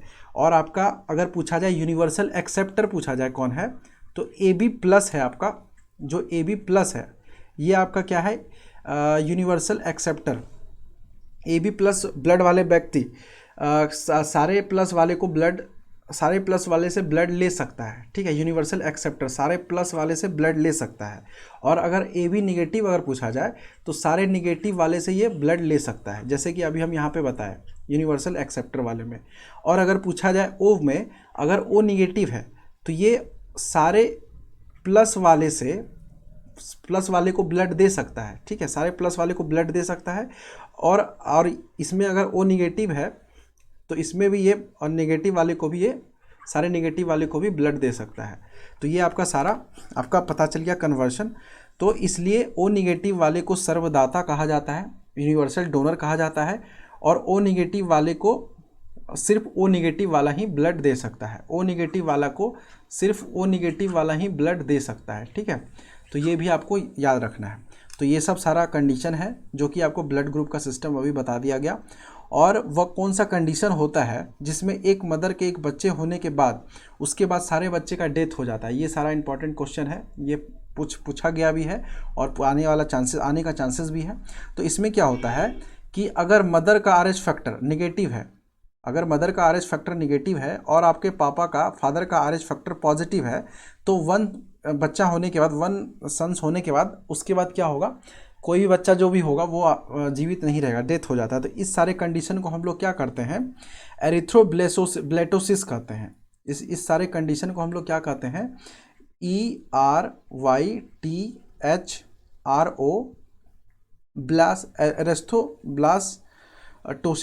एरिस्टोब्लास्टोसिस, ठीक है, एरिस्टोब्लास्टोसिस कहा जाता है। तो ये आपका कंडीशन था। अब यहाँ पे हम आपको बता देते हैं, ये सारा ब्लड ग्रुप का कंप्लीट हो गया स्लाइड, और आपको हम यहाँ पे बता देते हैं इनहेरिटेंस ऑफ ब्लड, ब्लड का इनहेरिटेंस कैसे होता है। तो अब इसमें देखिए क्या है कि सबसे पहले इनहेरिटेंस जो है ये आपको बताना है। ये जो ब्लड ग्रुप जो भी डिस्कवर जो हुआ था, गुजरात में हुआ था। इसका डिस्कवर अगर पूछा जाए ब्लड ग्रुप का, तो ये आपका गुजरात से इसका डिस्कवर हुआ, इनहेरिटेंस ऑफ ब्लड।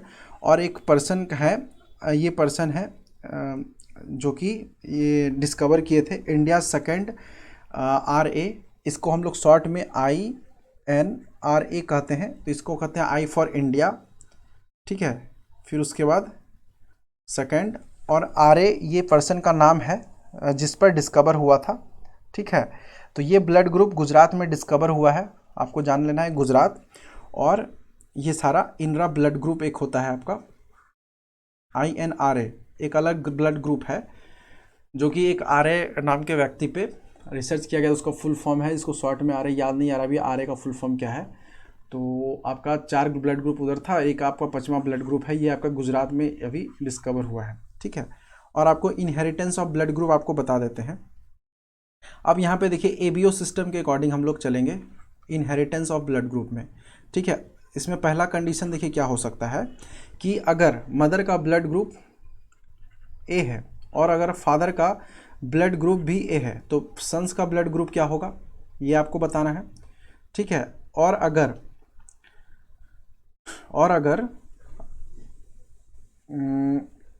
डिफरेंट हो जाए, अगर सेकंड में अगर लिया जाए डिफरेंस, मदर का ब्लड ग्रुप A है और फादर का ब्लड ग्रुप B है, तो इसमें क्या होगा सन्स का, तो ये अभी डिस्कस करेंगे। और फिर उसके बाद, और अगर ब्लड ग्रुप AB है और दूसरे का O है, अगर मदर का AB है और दूसरे का कहा जाए फादर का O है, तो ये 3 कंडीशन होगा जिसमें अभी हम डिस्कस करेंगे।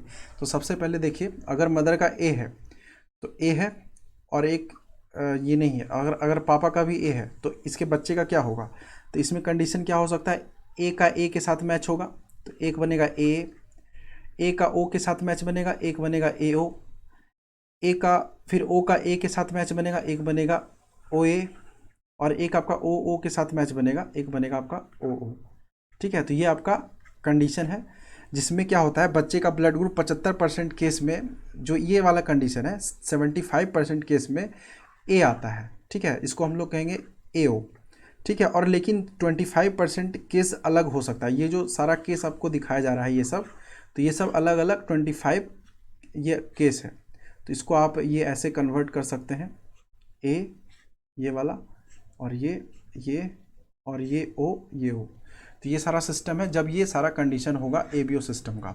अब इसी में देखिए, अगर मम्मी का A है पापा का B है, तो इसमें क्या होगा, अगर ये A है मम्मी का और ये पापा का B है, तो इसमें क्या बनेगा आपका, एक बनेगा A B और एक बनेगा आपका AO और एक बनेगा आपका BO और एक बनेगा आपका OO। तो ये देखिए 4 ग्रुप बना, ठीक है, BO और O। तो ये आपका हो गया AB और ये आपका हो गया AO और ये आपका हो गया OB और ये आपका हो गया OO। तो ये 4 ग्रुप बनेगा। और इसमें देखिए जो ये चारों ब्लड ग्रुप है AB A, यहाँ पे ब्लड ग्रुप कौन बना, AB बना, A बना और B बना और यहाँ पे O बना। तो ये 4 ब्लड ग्रुप जो बना, तो इसमें 25% सभी इसका चांसेस अगर देखा जाए 25% चांस होता है सारे ब्लड ग्रुप का बनना। तो यहाँ पे आपका डिफ्रेंशिएट बता दिया गया, इनहेरिटेंस ऑफ ब्लड मतलब बच्चा में आपका कौन सा ब्लड ग्रुप जा सकता है, और इसमें ये 75% है आपका A और बाकी सारा जो रेस्ट बचा ये आपका है 25%, ठीक है। और यहाँ पे देखिए क्या है, सन का अगर पूछा जाए तो यहाँ पे देखिए मदर का क्या है AB, जब मदर का AB है तो पापा का ऐसा, और कंडीशन A भी हो सकता है और B भी हो सकता है, बट यहाँ पे ये कंडीशन ले लिया गया है तो वो आपको इसलिए यहाँ पे नहीं बता, मतलब यहाँ पे लिखे हुए हैं। तो यहाँ पे देखिए क्या होता है, यहाँ पे कंडीशन क्या होगा, एक बनेगा AO, एक बनेगा आपका फिर से AO, एक बनेगा आपका BO, एक बनेगा आपका BO। इसका मतलब क्या है कि A बनेगा ब्लड ग्रुप, A बनेगा, B बनेगा और B बनेगा, यानी कि AO BO BO, ठीक है। तो ये आपका 4 ब्लड ग्रुप बना जिसमें से आपको 50-50% सारे का होता है, 50% होता है A का भी और 50% होता है आपका B का भी। तो ये सारा आपको इनहेरिटेंस ऑफ ब्लड बता दिया गया। और अगर मदर और फादर दोनों का ब्लड ग्रुप ओ है, एक कंडीशन ये भी हो सकता है कि अगर मदर और फादर दोनों का ब्लड ग्रुप ओ है तो सन का क्या होगा, तो उस केस में जो है ना उसके बच्चे का भी ब्लड ग्रुप क्या हो जाएगा, ओ हो जाएगा। ठीक है, उस केस में ब्लड ग्रुप क्या होगा बच्चे का, वो ओ बनेगा। तो ये आपका 4 केस बता दिया गया इनहेरिटेंस ऑफ ब्लड। तो यहाँ तक आपको सारे ब्लड का बताने का कोशिश किया गया है और यहाँ पे आपको वो सारा मिल चुका है कंटेंट, और हर एक स्लाइड में अलग अलग इन्फॉर्मेशन है। एज ए PDF हम इसको प्रिपेयर कर रहे हैं। अगर आपको यहाँ तक सारा to the point fact blood का अच्छा लगा तो आप लोग देख के एंजॉय कीजिए। और देखने के लिए thanks, have a nice day. और चैनल को लाइक शेयर एंड सब्सक्राइब कीजिए अगर आपको कंटेंट अच्छा लगा। और इसी तरह हम बायोलॉजी के सारे सब्जेक्ट्स को लेके आएंगे। 3 से 4 दिन में सारे बायोलॉजी को कवर करने का कोशिश किया जाएगा। ठीक है, तो देखने के लिए thanks, have a nice day.